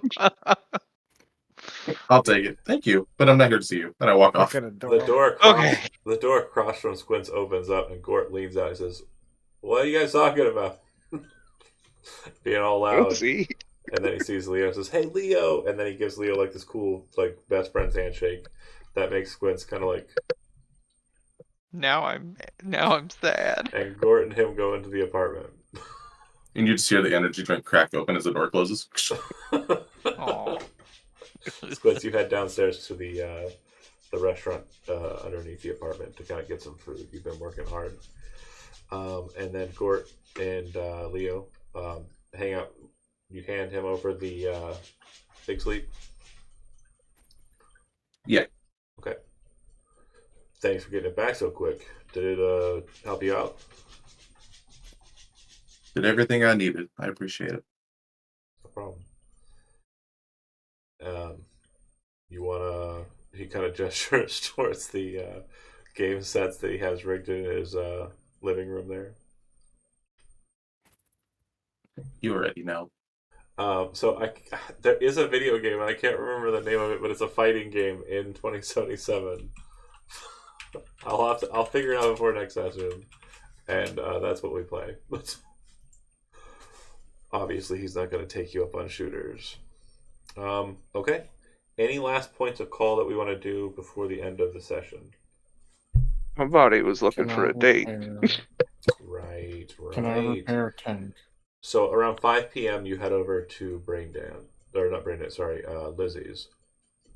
You enter into the space, kind of like, electronic music kind of like blaring in the background. Very dark, but like at the same time, very vibrant space. You walk up to the counter, and she says, "You here for drinking? You here for dancing? Or you here for something else?" Maybe a little bit of all three. Okay, well, do you want me to get you a booth? And she kind of like, you know that when she said dancing, she didn't mean like physically dancing. She meant like brain dancing. They've got BDs, but she asked, "You want me to get you a booth?" Well, I think I'm looking for someone right now, actually. Oh, yeah. Who? Her name's Amelia? Oh, she's not here right now. She's Wow, out. well, damn. You want me to leave her a message? Oh. Just that I stopped by and everything. You hear from across the space. Fucking Gonk actually showed up. And you see Amelia with her arms crossed, looking at you like confused. She walks over. I was just playing, but I guess you really are serious. You just wanted to hang out? What do you mean? You just wanted to Yeah, I hang mean, out? maybe just wanted to hang out or something, Like, I'm always down to make new friends. She kind of shrugs. All right, well, heard your band got pretty fucked over. How's that rocker life working for you? Well, I mean, it's always fleeting, as we know, you know. So I kind of play solo these days, but I still rock some shows. You don't even realize that she's kind of like started walking, and you've kind of been following along with her during this process, and she kind of leads you into the bar area. You sit down at the bar. She orders a tequila on the rocks. What do you order? I'd probably be getting a beer, Okay. cheap beer. Broseph thrown right there in front of you, and the two of you kind of sit there drinking. Go ahead and give me, unless there's specific material you wish to discuss with her, if this is just general flirtations and trying to kind of like get in on her good side, um, I would say that I need a conversation skill roll. There will be one specific thing I want to ask about, but in general, it will be mostly just conversation and flirtation. Okay. Give me the solo question. So the question is going to be related to just wondering. So what are you using that gun for that you took? Oh, can't really talk about that. And you feel like she kind of like blocks that discourse immediately, and almost seems to be kind of like ready to get up and walk away. Do you kind of maneuver away from that, or do you want to try and keep in on that combo? Well, you know, I was just asking, no big deal. You know. And then you maneuver back into other discourse. The two of you have a great time, like hanging out at the bar, talking. She says, kind of like, not at a point that seems like she's faking it, or like there's some kind of like weird, like, like discomfort. Like during a genuinely like high point in the conversation, you see her kind of like eyes go red for a second as she seems to be taking a call, and then she looks at you and she says, "I'm sorry, I have to ride. I gotta head over to the afterlife on business. Do you want to get together again sometime? Maybe next week?" Oh, absolutely.